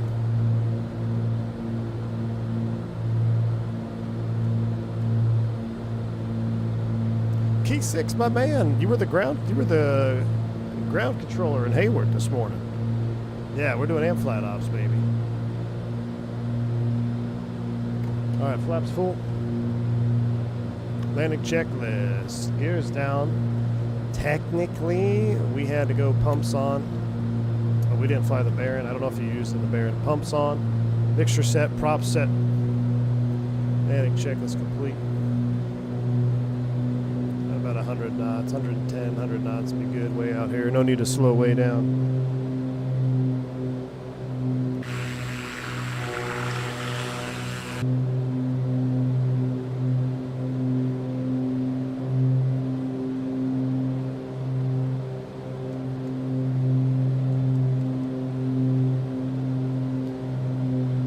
Forgot. Those will be open for an instrument approach. Oh, look at that. Look down for 5 seconds. All right. There's only one exit, so we can float it a little bit.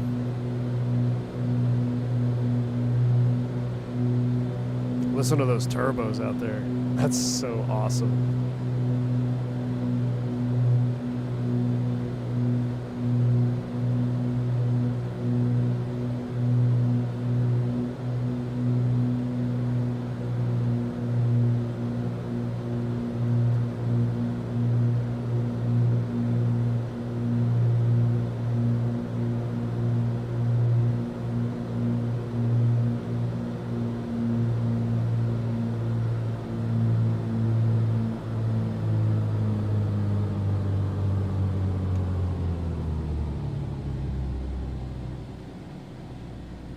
Just hold it, hold it, hold it.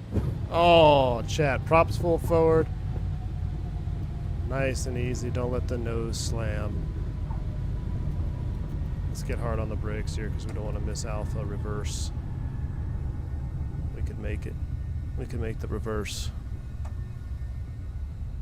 Beautiful. 1,000 RPM. Pumps are coming off. Those are coming to half. Windows coming open. Ladies and gentlemen, welcome to Ukiah. Clear the runway. We'll go ahead and reconfigure. Flaps are up.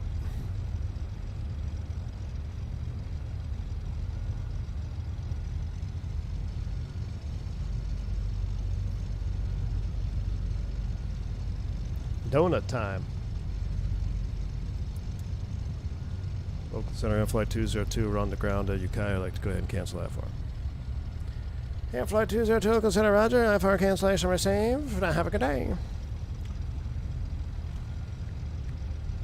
All right, we'll go down to the parking spot, which is at the very end. Strobes are coming off. Landing lights coming off. Beacon nav. Taxi is all good. Blowers not required. Everything is looking good down there. Cow flaps are open.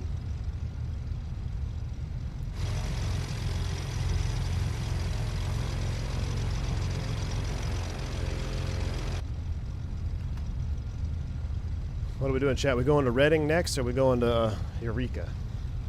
Which one did we vote for? I forget. Might have to fry some chicken with all that grease. A home pastry with all that butter? I mean, that's about as real as it gets in terms of what it looks like to fly that approach. I mean, I did that. Well, it's been over a decade. It's been longer than that. It's been like 15 years since I've done that approach, but I was doing that Monday through Friday. Real life, chat. Real life.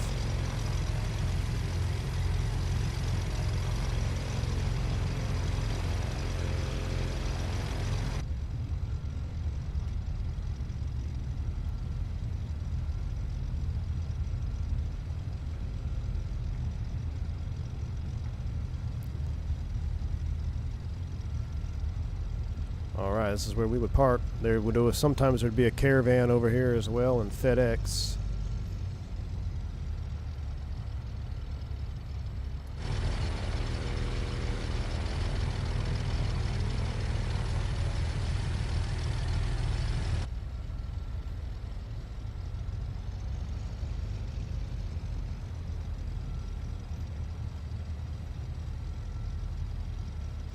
Alright, 1000 RPM. Taxi lights coming off. Avionics master switch is off. Idle cut.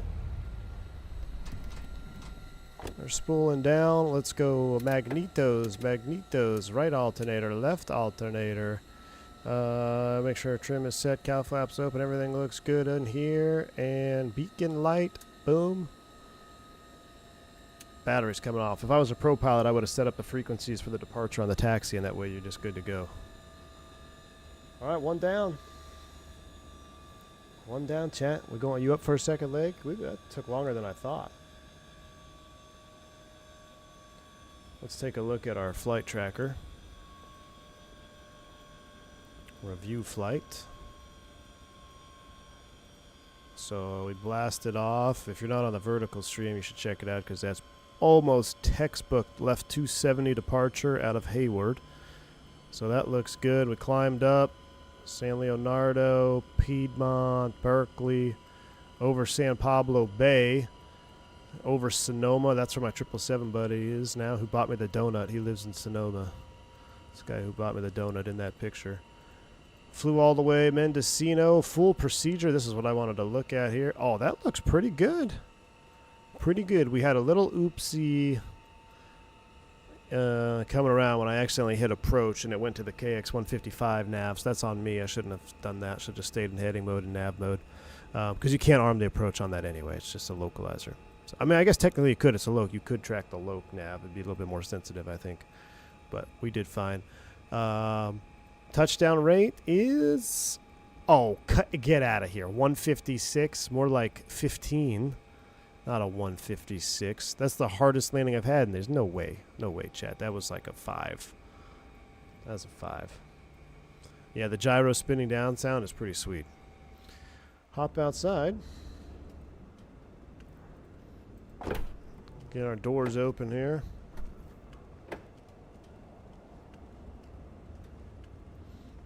Pop, pop. What's the whining sound? That's the gyro spin down. That's the... So remember, in the in our Baron here, we've got... Do you see this gyro is still erect, right? It's still got enough speed in there. Actually, no. It's sinking down. But the gyro is what powers that from the pneumatic system, right? So and sometimes we have an electrical standby gyro. I think in the Bonanza we flew, we had the electrical. So you turn your battery on, you get your electrical standby. So all properly simulated too. All right, we're on the ground.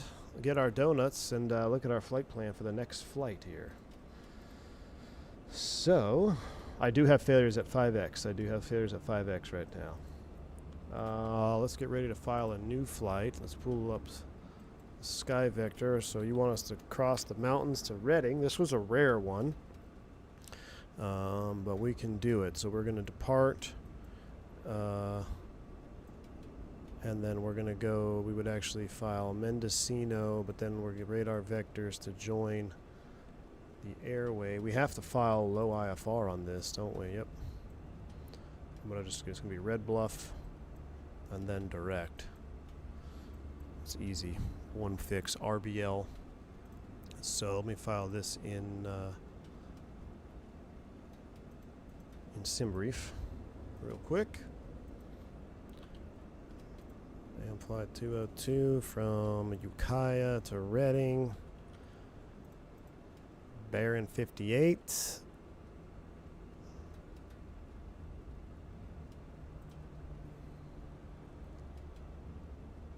Another stream we just sent QA pilot who says 24 can't do overcast. He said it can't do overcast? Really? Man, I think it's, there's no question. Now, I do really like the X-Plane night lighting. I've seen XP fly night in the current X-Plane. And night lighting looks pretty good in X-Plane. It really, really does. He flew into Phoenix, I think, in an Airbus. All right, flight plan. We're going to regenerate you.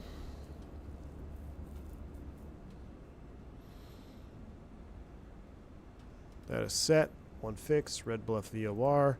Let's get our iPad out here. New flight plan. Can I clear this whole thing? Reset. Reset. All right, Ukiah. You live in Ukiah, Superhero? Nice, man. All right, so we got Ukiah to Reading. Municipal Airport. En route waypoint is going to be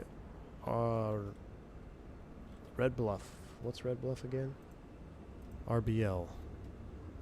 Red Bluff. And then I might just let Beyond ATC vector us. We'll see how they do on this one. All right, that looks good.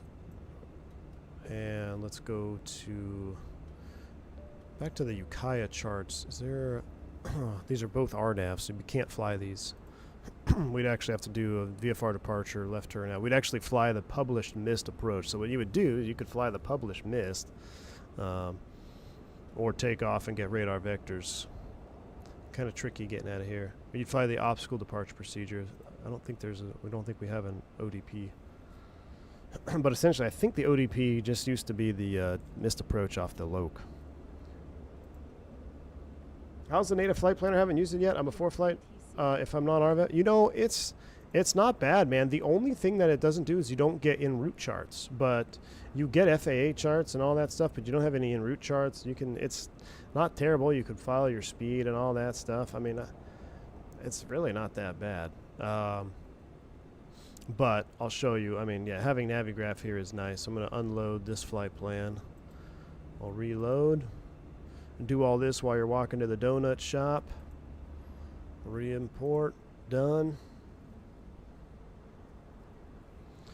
And we're set. So taking off out of here, we've got 112.3.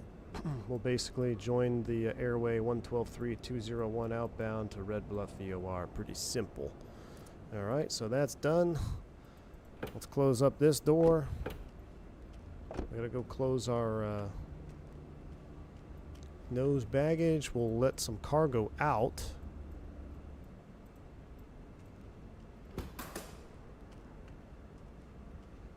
Make sure nothing's leaking.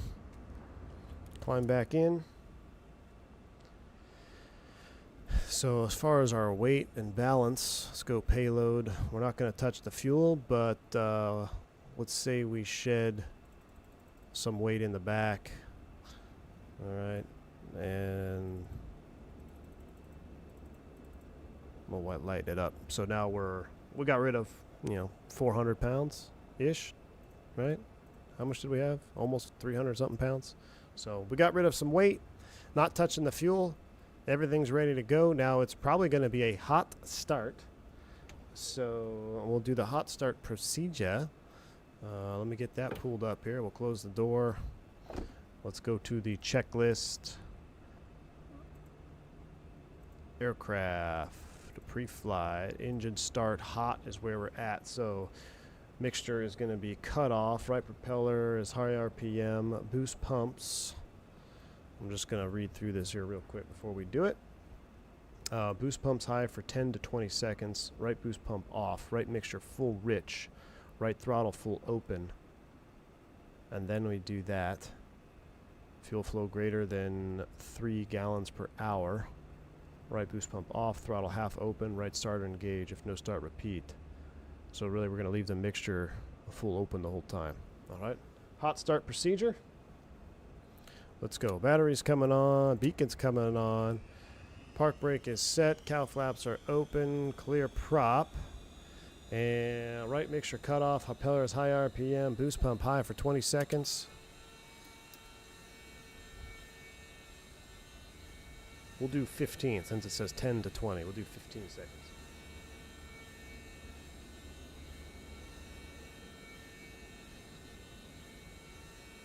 All right, 15 to 20 seconds. Right boost pump off. Right mixture, full rich. Right mixture, full rich. Right throttle, full open. Throttle's full open. Fuel flow, and here we go. So right boost pump high for 2 to 3 seconds. More than 3 gallons per hour. It is to 1,000, 1,000. Turn it back off. Okay. Right boost pump, right throttle, ½ inch. So we'll crack the throttle right about yonder. Right starter, engage. Clear prop. Oh, like a glove. Bring it back down to 1,000 RPM. And we're going to repeat that for the left engine. So let's go right alternator on, get the battery charging. So we'll repeat that for the left engine, mixture cutoff. Alright, so here we go. We've got to run it for 20 seconds on that. Are you not responding to chats because my diabolical profile picture with an Airbus? No, I'm not responding to chats because I'm trying to stay on task and fly this airplane properly. Like I said, GA airplanes, man, they're always hard to stream well with because there's not a whole lot of just sitting around chatting time. Got to actually fly it. All right, so let's see. See, I already lost my train of thought. I lost where we were at there, man. See, you screwed it up. You saboteured us. There we go. Left boost pump, left mixture, full rich. And throttle full open, 2 to 3 seconds. 1,000, 2, 1,000, 3, 1,000. We've got the proper fuel flow. That's coming off. We'll match the thrust lever. That's going to stay where it is. Clear prop, right, left, both. Start. Oh, come on. You got it. You got it. Yeah, baby. Oh. See how it hiccuped? So real. No 2 starts are the same in this airplane. That's what I absolutely... I mean, it's not scripted. You don't have scripted engine starts that just are always the same. It's literally dependent on what's happening with the airframe. Absolutely love it. We'll do a Magic Barrel ref update. I'm not sure what altitude I filed. See if we get a clearance here. Oakland Center, M Flight 202 on the ground in Ukiah. Request IFR clearance to ready. Flight 202, Oakland Center, cleared to Reading Municipal. Radar vectors, Red Bluff, then is filed. Maintain 5,000, expect 5,500 feet, 10 minutes after departure. Departure with me. Squawk 1 tree, 50. Alright, cleared to Reading Municipal, radar vectors, Red Bluff, then as filed. Maintain 5,000, expect 5,500, 10 minutes after departure. Departure with you, Squawk 1350, AM Flight 202. He does seem out of breath. That's key 6. Red Bluff is 15.7. Read back correct. Start or taxi at pilot's discretion. Hold for release. Report holding short runway 15. Alright, start and taxi, pilot's discretion, hold for release, report holding short runway 15, AM Flight 202. Alright, 15.7 there. We're going to go 15.7 primary here. And Mendocino, just to kind of keep us out of trouble, is 112.3. Did that the hard way. Alright, 112.3, 15.7, 15 heading. So I'm going to make a left downwind departure because that's the traffic pattern. We'll do left downwind. And everything else looks good. Oh, I should have bring that left mixture back a tad. We're ready to go. Not wasting time. The sooner we get there, the sooner we get to go to sleep. Or we can go to the all-you-can-eat pizza place for lunch. Controller hits those donuts so much. Oh, my goodness. All right. All right, in the taxi, turn coordinator, ball swings opposite of the turn. Everything is erect and upright. We can reset U. That looks good. We've already done our run-up. We're not required to do a second run-up. Cylinder head temps are cold. Let's go ahead and close these here. Get them warmed up.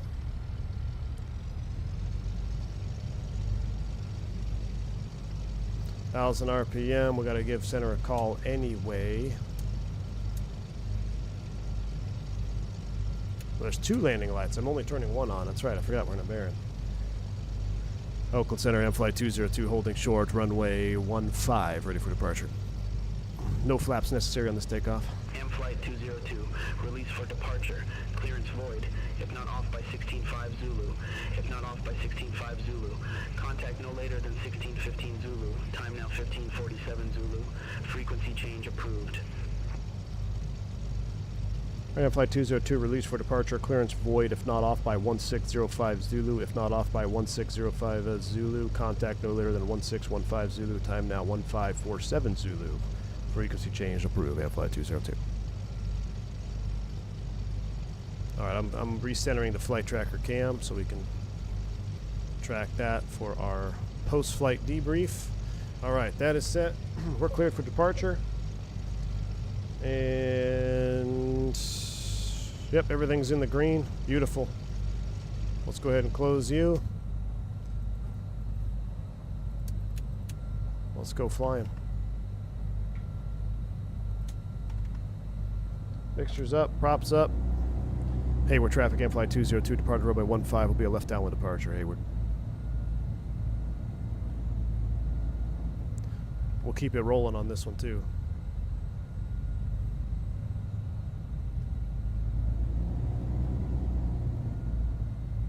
Well, we're not an A321 there, Chief. Let's fix that. All right, here we go. Get that turbo spooled.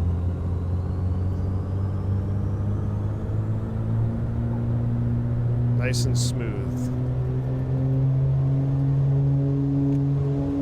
Power set. Airspeed's alive. We never squawk the right squawk code.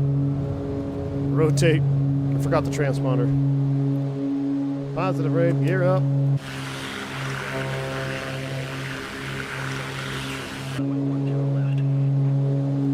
What was the squawk code, chat? Anybody remember? 1350.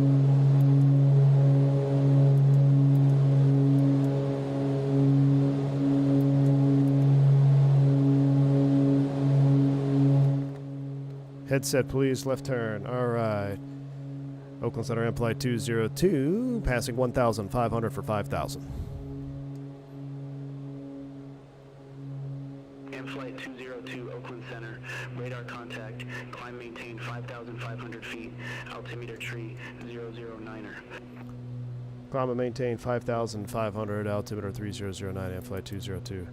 Now, I filed a wrong altitude there. I accidentally filed 5,500 feet. I don't even know if that's enough to get us over the mountains.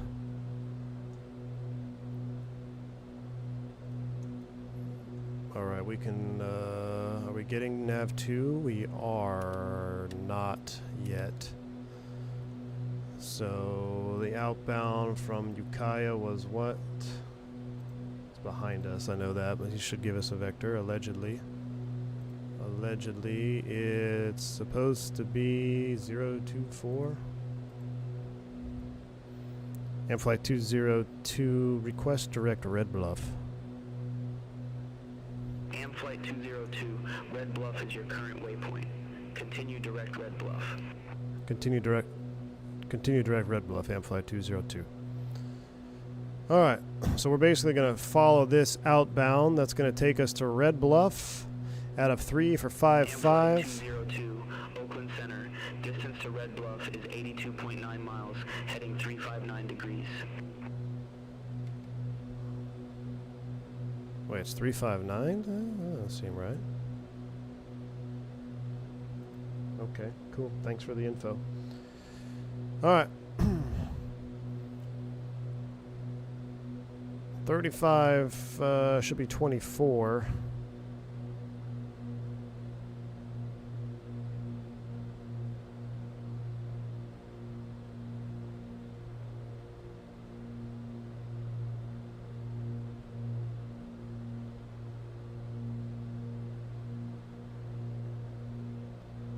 Close enough. I can't.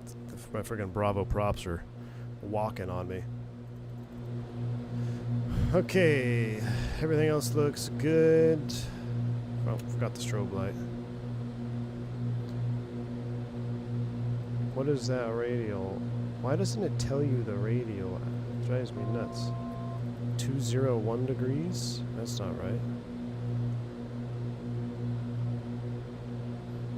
Oh, that could be right.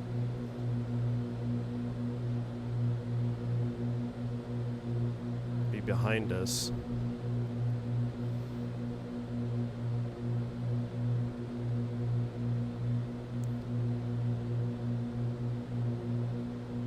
If we keep climbing here, maybe we'll start picking up Red Bluff soon. Yep, we got Red Bluff, so let's just go 15.7. We're pretty much bang on.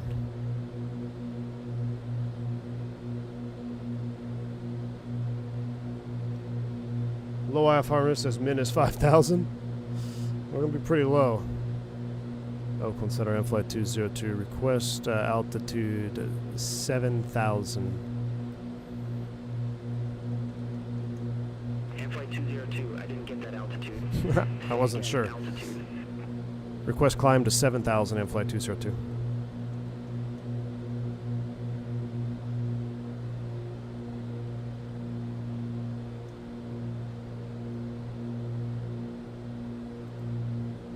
Request 7,000 feet, M-Flight 202. I'll have my FO do it. M-Flight 202, confirm new altitude 7,000 feet.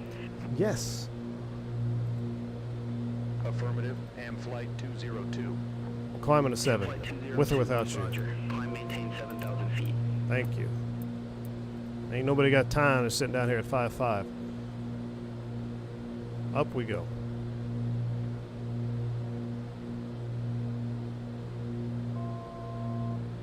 Thousand to level off. M-Flight 202, roger. Climb maintain 7,000 feet. Climb and maintain 7,000, M-Flight 202. All right. At a 6,500 for 7,000, direct to Red Bluff at 15.7. That checks. How's everything doing? We're at a 6.5. We'll just do a little crack of the fuel there. Just a little bit.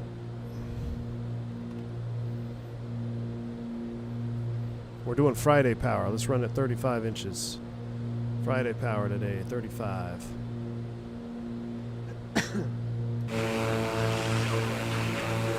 Contact Seattle Center 124.85. Coming up on 7th Al. Contact Seattle Center 124.85, Southwest 2505.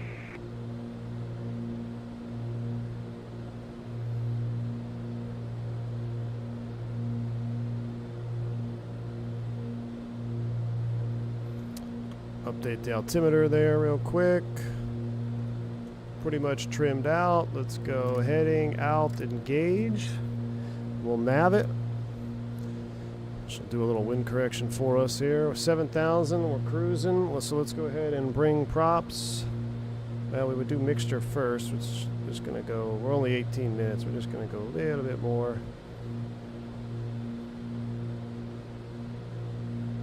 We're gonna lean for 18 gallons per hour. That's close enough. Props are coming back 23.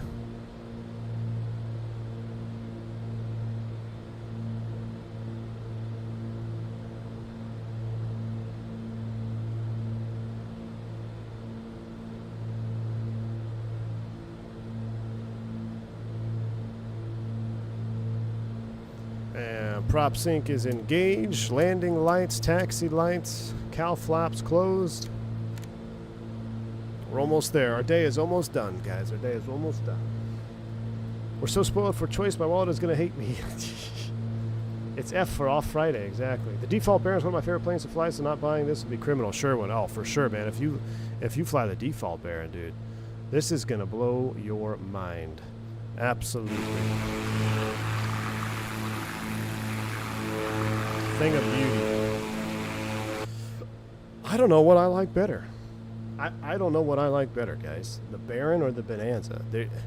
They're so good.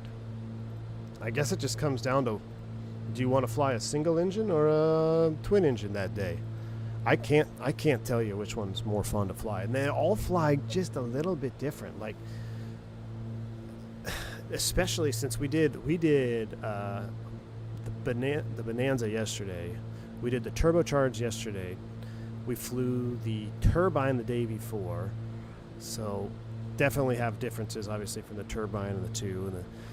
And then we flew the naturally aspirated Baron the first day, and then took the naturally aspirated Bonanza. I mean, and they're all just a little bit different, and they're all just, I just don't know, man. They're all so good. Team Bonanza, hey, let's do a poll. You were 6 and you flew the first one. Nice, Zach. The first plane you ever flew was a V-35. That's the V-tail. It'd be nice if we had a V-tail. Maybe V-tail win. Ooh, are we in ice?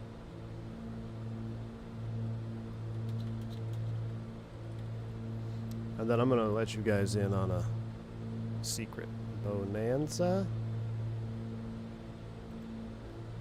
Since everybody's waited here all day. These are, see, the good thing, I like doing these streams, especially the 2-leg freight streams and piston streams, because only the most hardcore hang out for leg 2. I'm going to show you guys something. I'll show you a little surprise that I've got. Curious, though, what you guys like the team. It doesn't mean you don't like the other one. I'm just curious what your general preference is. Even if you're like, oh, I'm going to buy both of them, fly both of them. I'm curious what the general consensus is from chat. I'm going to spin this around. And then I'm going to show you a little something secret that I want to do later today, but I got to reconfigure all my cameras for it. So, first thing I'm going to show you is where can I show you? I'll show you the throttle cam. Look at this beauty. Look. She feels great. I mean, I'm impressed. This is the Boeing FMC from Windwing, and plug and play. Epic.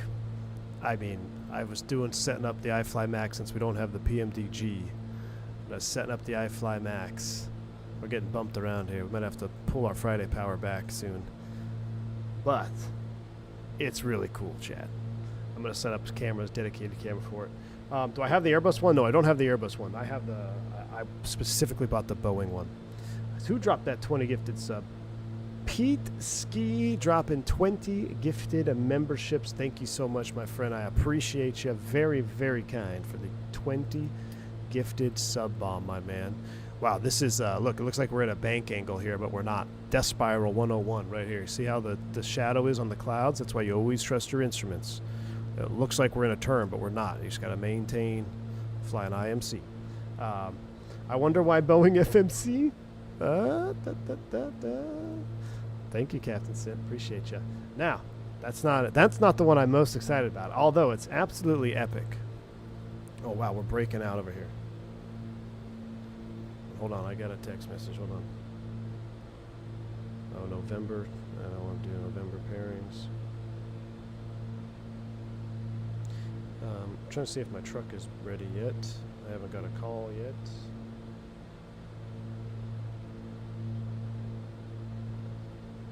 All right.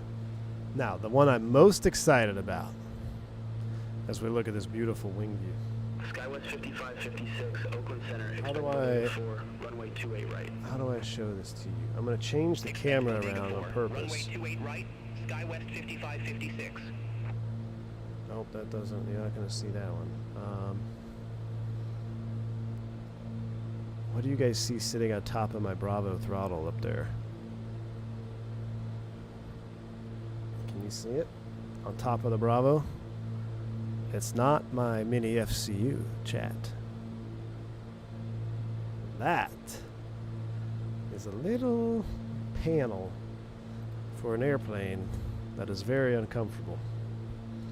Also, very impressed for the price. I messed with a few at Expo, but I didn't really. I saw them at Expo, but I didn't really get to touch them and feel them because everybody else was, and it's kind of grossing me out, to be honest with you. But now that I have one and I tested it a little bit, it's pretty epic. I do not have the magnetic switch, but I'm immediately pissed off that I had it in my cart, and I was like, "What? An extra $130?" And then the ship, it was weird. Like it wouldn't take my address, and then it wouldn't ship, and then I was in the wrong store, then I was in the right store.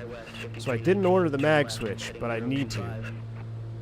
I I need to. Turn left, heading 025. Digital Merc says it works in the 777 as well. That's awesome. That's awesome. So I want to check that out. It works plug and play with the iFly Max.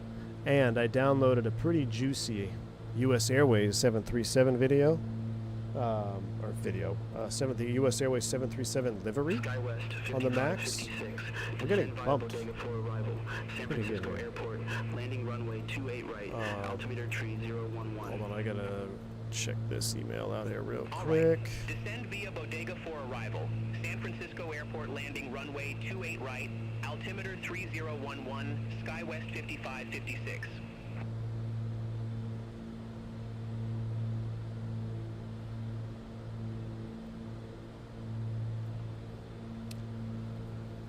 Da da da.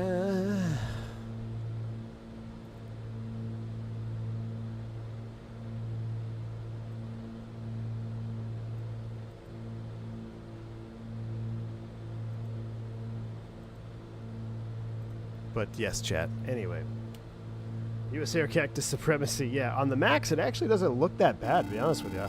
I wasn't sure how I felt about the 737 Max and US Airways colors, but I loaded into the sim and it was pretty good. Pretty good. So there we are. Yep, we've got some. The magnetic switch is just a magnetic on auto throttle disconnect. Right, Digital Merc, but it also holds it up, right? I don't like that it toggles. I don't like that it toggles without it.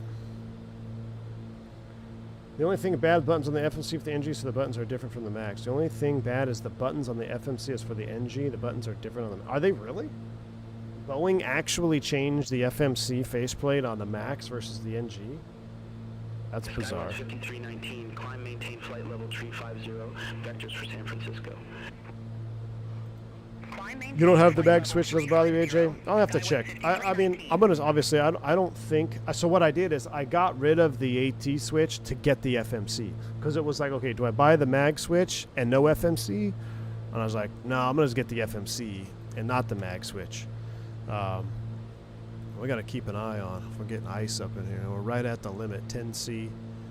We're only 7 minutes from Red Bluff, but we're getting bumped around pretty good. Legs page on the wind wing, you have to remember. Really?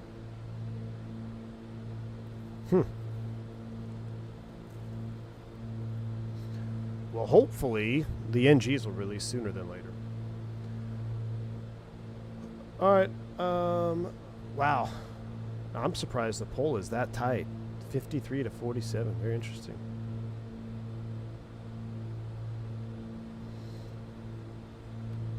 There we go. Now we're maybe starting to break out a little bit. 6 minutes. Where's our turn after Red Bluff? Let's see here. After Red Bluff, we're going to proceed direct to. We'll go direct to the Reading VOR, which is 1435. So we'll dial you in here on standby 1. And we'll just put you active 2. Boom, boom.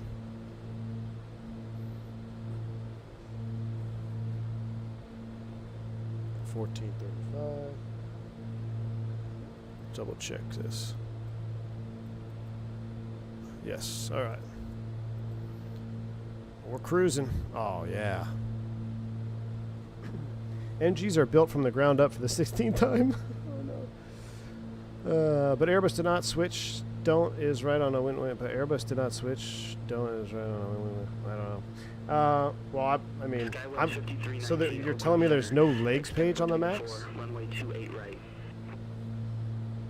Expect Bodega 4. Runway 28 right, SkyWest 5319. I want to look it up now. I want to see.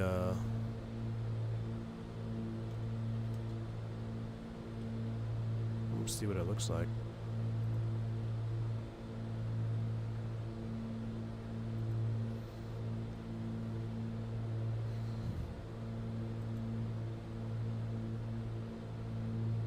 Looks the same to me. Oh, hold on. Legs. Oh, departure arrival. Oh, I see. Departure arrival. Is that where you're looking at it? Departure arrival FMC com instead of hold. I see. I see. So I guess then what you have to do is you have to either decide if you're gonna read what's on your hardware and just press those buttons and bind it that way, right?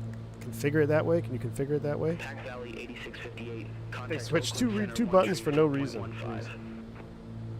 Contact Oakland Center 134.15. This is the non-pressurized Baron, Pata. This is the non-pressurized. This is the turbocharged Baron 58.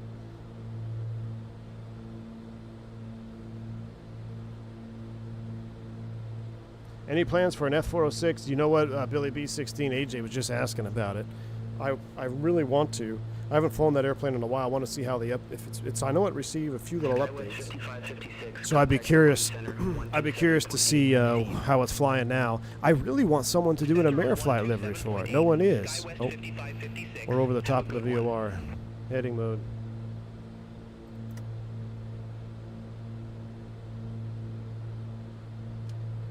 Why aren't we getting nav 2 yet? Alright, so technically speaking, Red Bluff direct is a heading of 336. So let's just fly heading 336. SkyWest 5319. Descend via Bodega for arrival.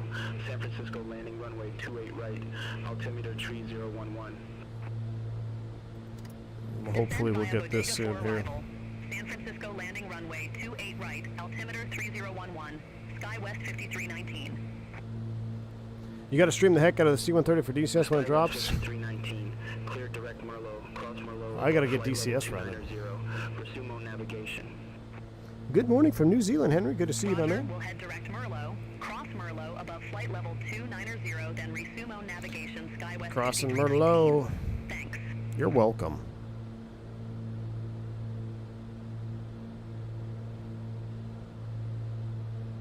I'm surprised they changed 2 buttons. That's got to drive people nuts in the real airplane. I wonder if that's configurable. Can you configure that for your operator?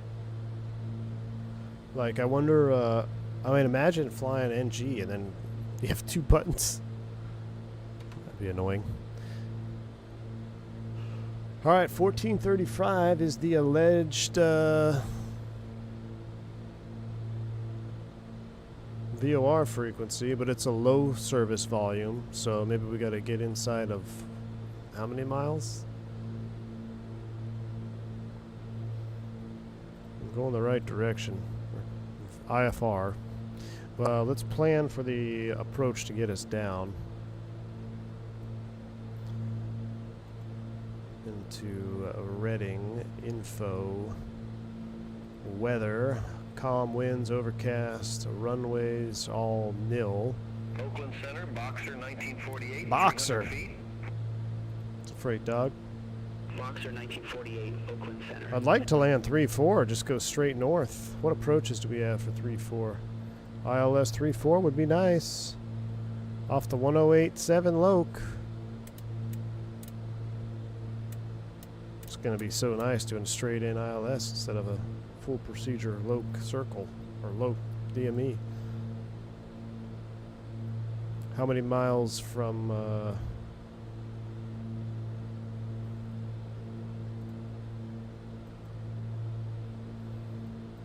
technically, if we go back to, oh, there we go, we got it now. Just picked it up at 25 miles. Let's proceed direct to the VOR. Navin.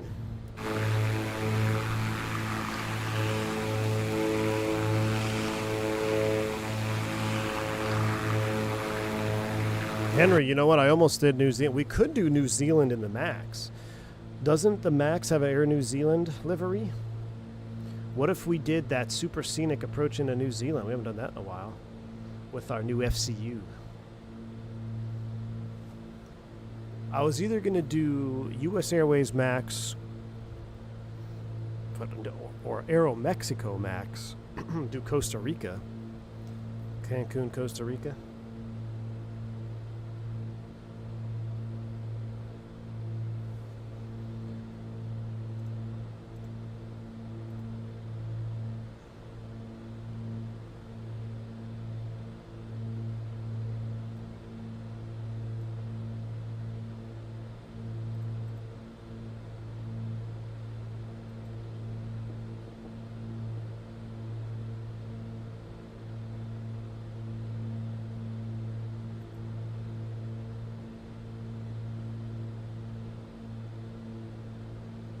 Looking at my schedule here for next month real quick. I'm trying to decide. I've got to make a big decision on what day I need to swap here.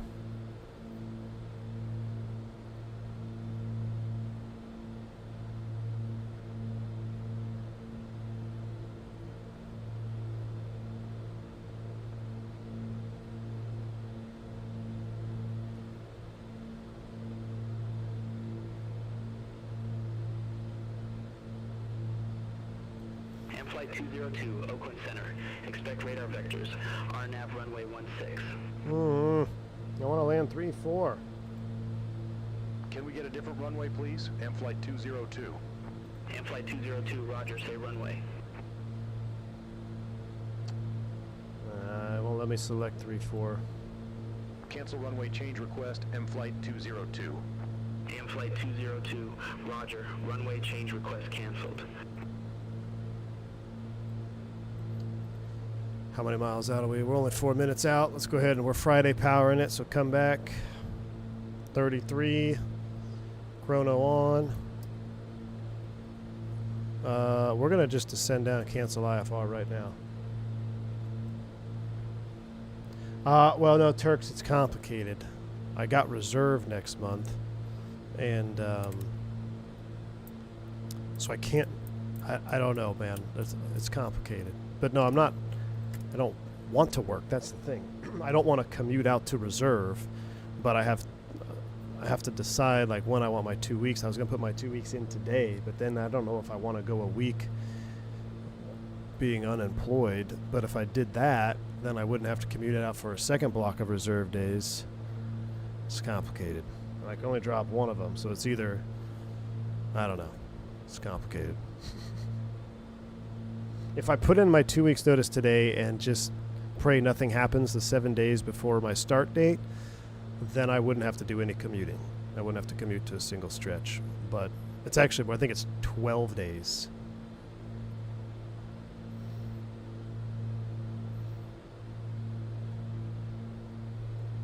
All right, we are 3 minutes from the VOR. Shoot, we might actually pick up the loc here soon. Yeah, we are.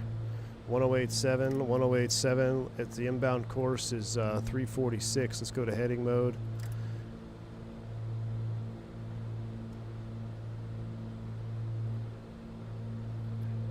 Final approach fix altitude 3000. 3000 is set and armed. Vertical speed coming back 800 feet per minute. Props coming up 24 before moving that prop. Should have turned that off. Coming up on 2 minutes. We just pulled the power back a little bit too quick there. I got distracted. Let's join this localizer a little further out here. We're 10 miles. I thought we could go through that sucker hole, but didn't happen. Nope, not yet, Captain Simp. I'll know on day one. I don't know where I'll be based yet until my butt is in this classroom.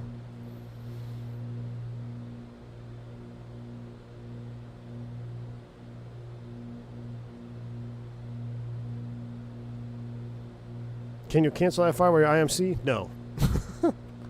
But I was too late. I already clicked the X on Beyond ATC. Because I want to have time for a second stream today, this evening. So I didn't want to do a full procedure at 1.6 again. But apparently the weather is not as good as I thought. I mean, it looked like we were in the clear there. We are definitely not in the clear. Now we're going to be S-turning on the localizer. We may end up having to go missed. Final approach fix is at 8 mile. Chat, we're cooked. We're so cooked. We got to go missed anyway. All right, we're at 6 miles. Let's go ahead and proceed outbound. Let's do a turn on the localizer outbound. 180 outbound. We'll make up our own procedure here.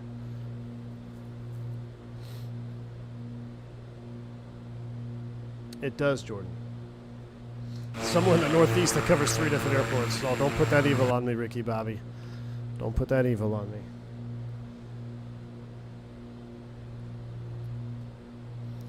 Let's go 1,200 feet per minute in the descent. Props are set.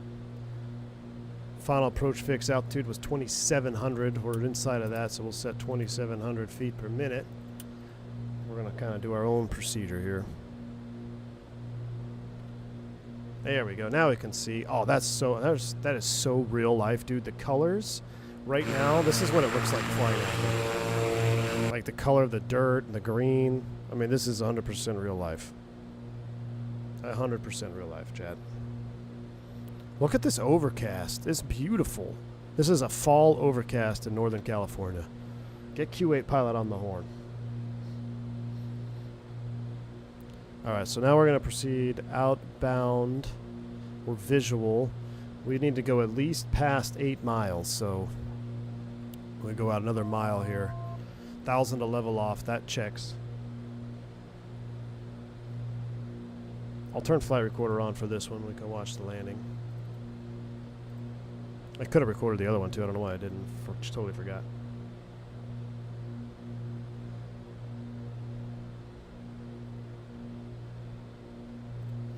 Alright, recording is standing by to be turned on.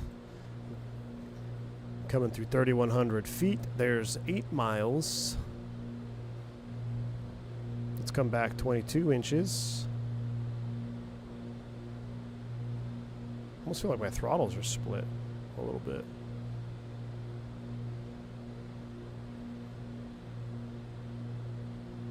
We'll go out just a hair further, and then we'll make our turn inbound. How about 9.5? We'll turn to join. We can drop the gear below 152 or something. All right, left turn back in towards the Loke. Oh, beautiful.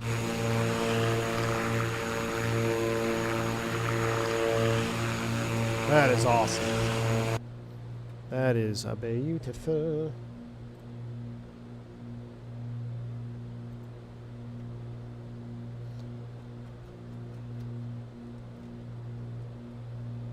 Let's fly perpendicular to approach course now that we're slowing up.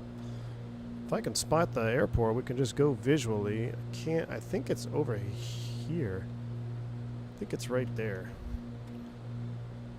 So autopilot's off.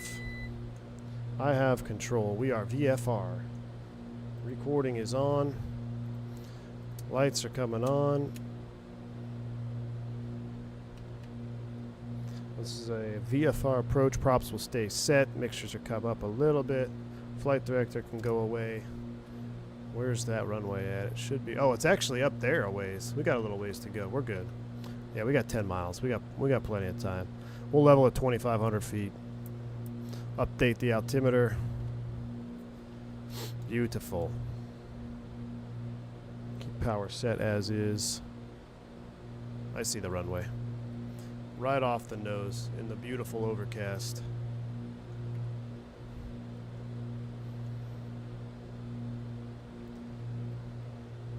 Headsets off.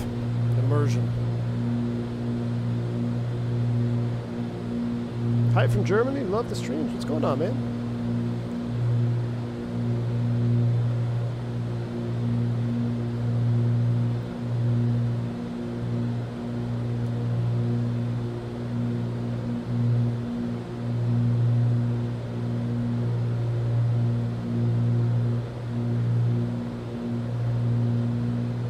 All right, visual approach, a little bit different.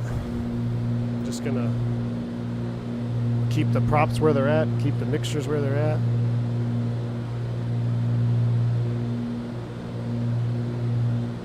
Until we're about 5 out.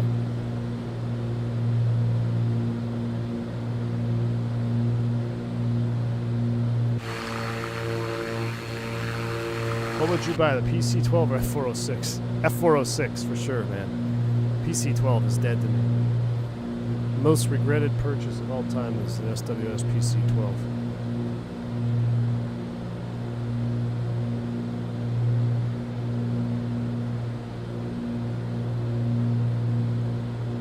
All right, coming up on 5 miles. Gear's coming down.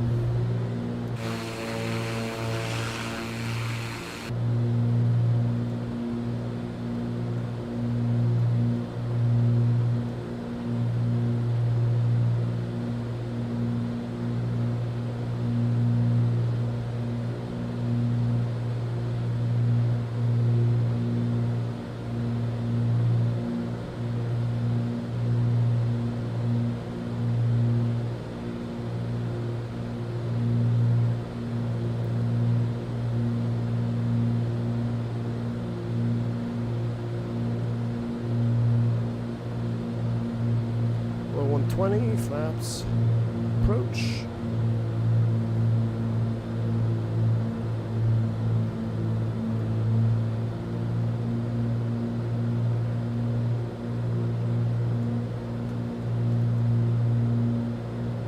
We need to go to Upper Crust Pizza after landing. We'll get the crew car. Maybe Haley is, she'll meet us there at the front desk. Maybe she's got our lunch break. It's actually a big water park up here, too.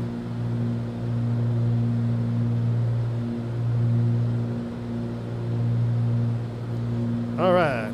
Full flaps. Power's coming back.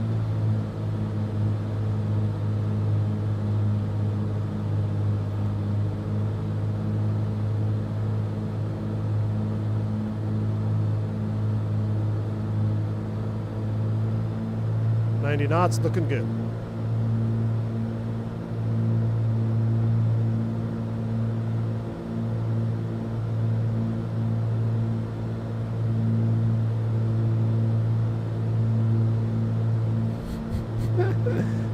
Miss V1's in the chat. We're cooked.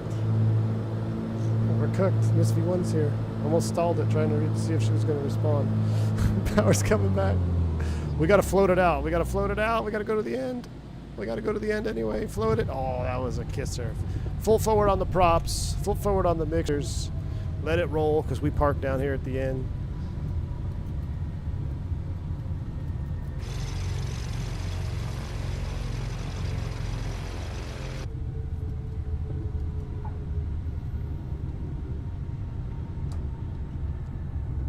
Here we go. Alpha.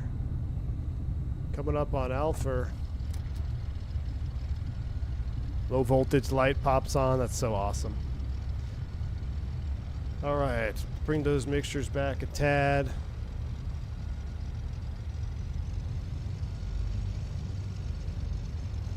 Flaps are coming up.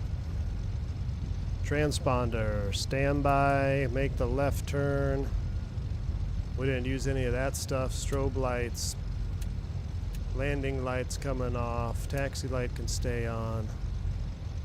Technically, this is controlled here, so we got to keep our avionics on. Turn the weather radar off because we're shutting her down. Cow flaps full open. After landing checklist, trim set is 0. Look good in the green band. Flight 202, clear to turn on to runway 12. Proceed to parking via 12 and the ramp. 12 and the ramp, and flight 202.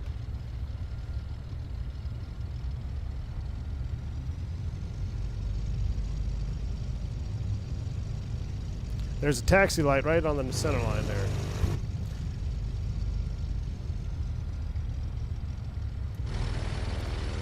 All right, now these lights aren't really here in real life because what we do, we cut the corner and then we go right over here. I think it's the second or third row.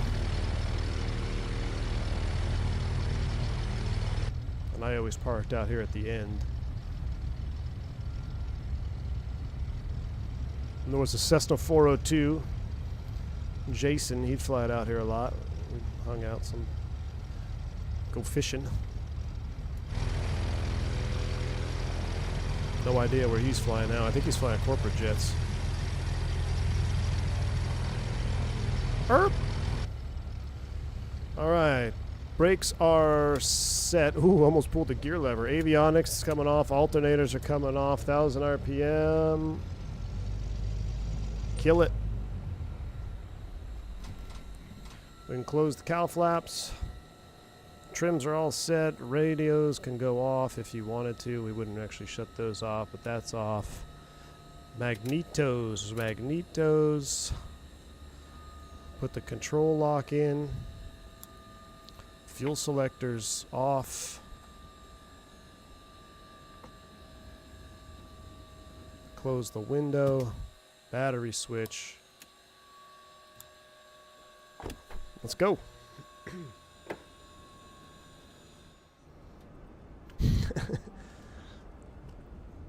So we're going to throw the chocks, do a quick little run around to the pre-flight, because it's really embarrassing if you have to call dispatch when you get to the airplane for the return flight later in the evening saying, hey, I found a bird strike. And they're like, well, haven't you been sitting there for 6 hours? Why didn't you do a post-flight? Well, did I just walk on top of the wing? Wait, all this time you can walk on top of the wing? Hold on, Chad, hold on. Come back around here. We got to put the plugs in. That's going in there. We'll put the pitot covers on. Chat.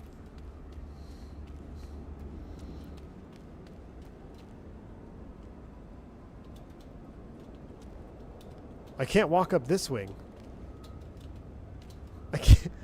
I can walk up the other wing, but there's no step on the other wing. That's funny. No step. Hello. Somebody tell Nick we got to walk up the other wing, not this wing.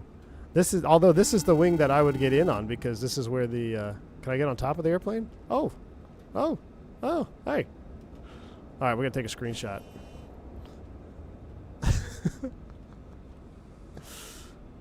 Now, if we could make walking on the right wing, that would be epic. How do I focus it? Ah.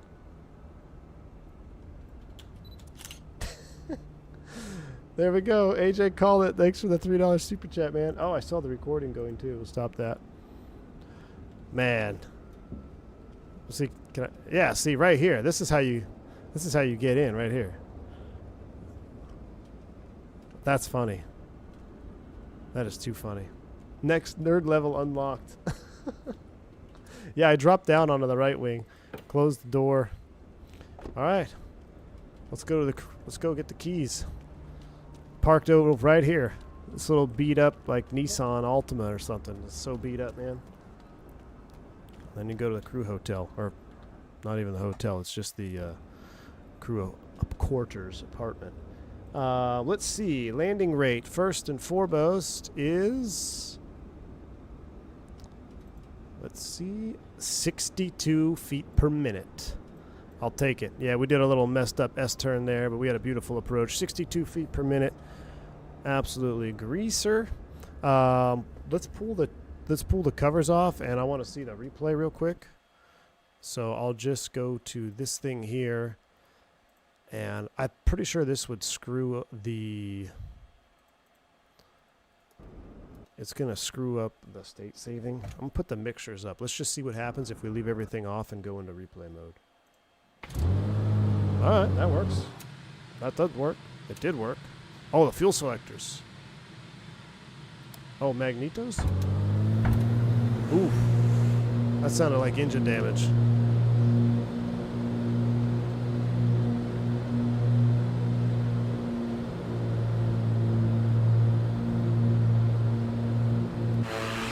No, I wasn't talking about Bauer. Who's talking about Bauer in this one? I know. But I was talking about, what were we talking about, chat? Oh, yeah, the next throttle situation. All right, we're going to watch this replay. We've got to get out of here. I don't know when. I haven't got a call yet from my truck. So I don't know, though. What time do you want to pick me up? I'm actually stranded at the HQ right now, so my wife has to pick me up. I have deer, exactly. Drop the screenshot in the Just Fly Discord if they have one. I should. I'll send it to Nick, Blackquare. All right, we'll see our landing here, and then I'm out of here because I want to set up our little stream. Looks like everyone's pretty much even. Team Bonanza, Team Bear, and everyone is pretty much even. But there you go, chat. That is a real world, real time, real morning in the life of AmFlight 202, circa a long time ago. Well, since Haley, you may be walking. Oh, come on, Miss V1. She's just a friend.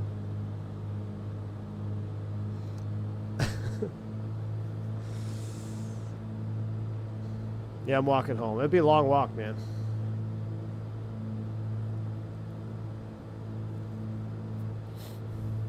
Beautiful coming in here already. What was there was a flight school out here. Their call sign was Marmot. Marmot.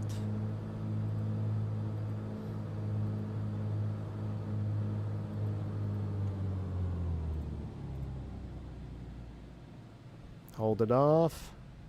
Oh my goodness. Why aren't our gear down? Hold on.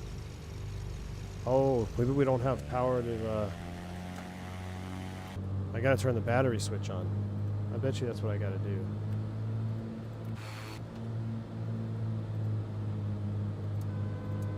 Yep. There we go. You need battery for the gear. And then we're gonna do a flyby view with Boris sounds. Oh, that is the greaser we were looking for, though. That is the greaser. So for replay mode, just make sure your mixers are up, throw your mags on, and make sure your battery is on. Once you do those, then everything works just fine in replay. It's beautiful. All right, we're reset. Drone follow, drone lock is on. What the heck's going on here? Hold on. I want to do because the Boris sounds on this when you do the do that. Reset, drone follow, drone lock. There we go.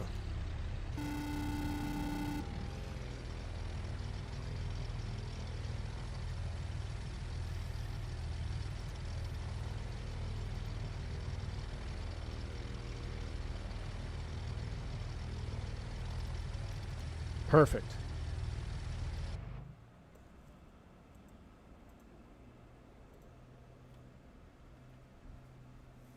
Congrats on the new gig. It only took me 15 years of the crap sandwich and many airframes to make it to the majors. Blue skies. Climb to 370. Thanks for the $5 super chat, man. I appreciate you. Very kind, my friend. Yeah, it's going to be a change, but it's better than the alternative, I guess. So I can't wait. All right. Yeah, she was a yeah. When are we going to have a Miss V1 helicopter stream? We do have the H60 yet. Yeah. Yeah, she could fly the H60 on stream. Maybe it's 100K subs. We'll do a Miss V1 helicopter stream. But that's it. I'm done. Sails up. I'm out of here. Shout out to Blackquare again for just crushing it. We're going to keep flying these the next couple of days. There's a couple we haven't hit yet. We haven't flown the pressurized Baron or the pressurized Bonanza, I think. Was it Bonanza pressurized? No. The other naturally aspirated Bonanza. So we got two variants we haven't flown yet. We'll be flying them here in a little bit. I hope we have a second stream this evening so I can show you guys some juice up here. Let you all know what I have now. So this one was fun, though. I hope you guys enjoy flights like this, kind of going back down memory lane now that we have these epic airplanes, kind of simulate what it was like. Next time we'll have to go south, do the southern route down to Visalia and Fresno hopping. The problem with that one is that would be fun, though, because it's a sunset into night. So, all right, I'm out of here. Thank you all for the support. Thank you for the bank angle checks, donations, membership gifts. You're all awesome. Until the next one, stay safe, stay healthy. I'm B1. Soup!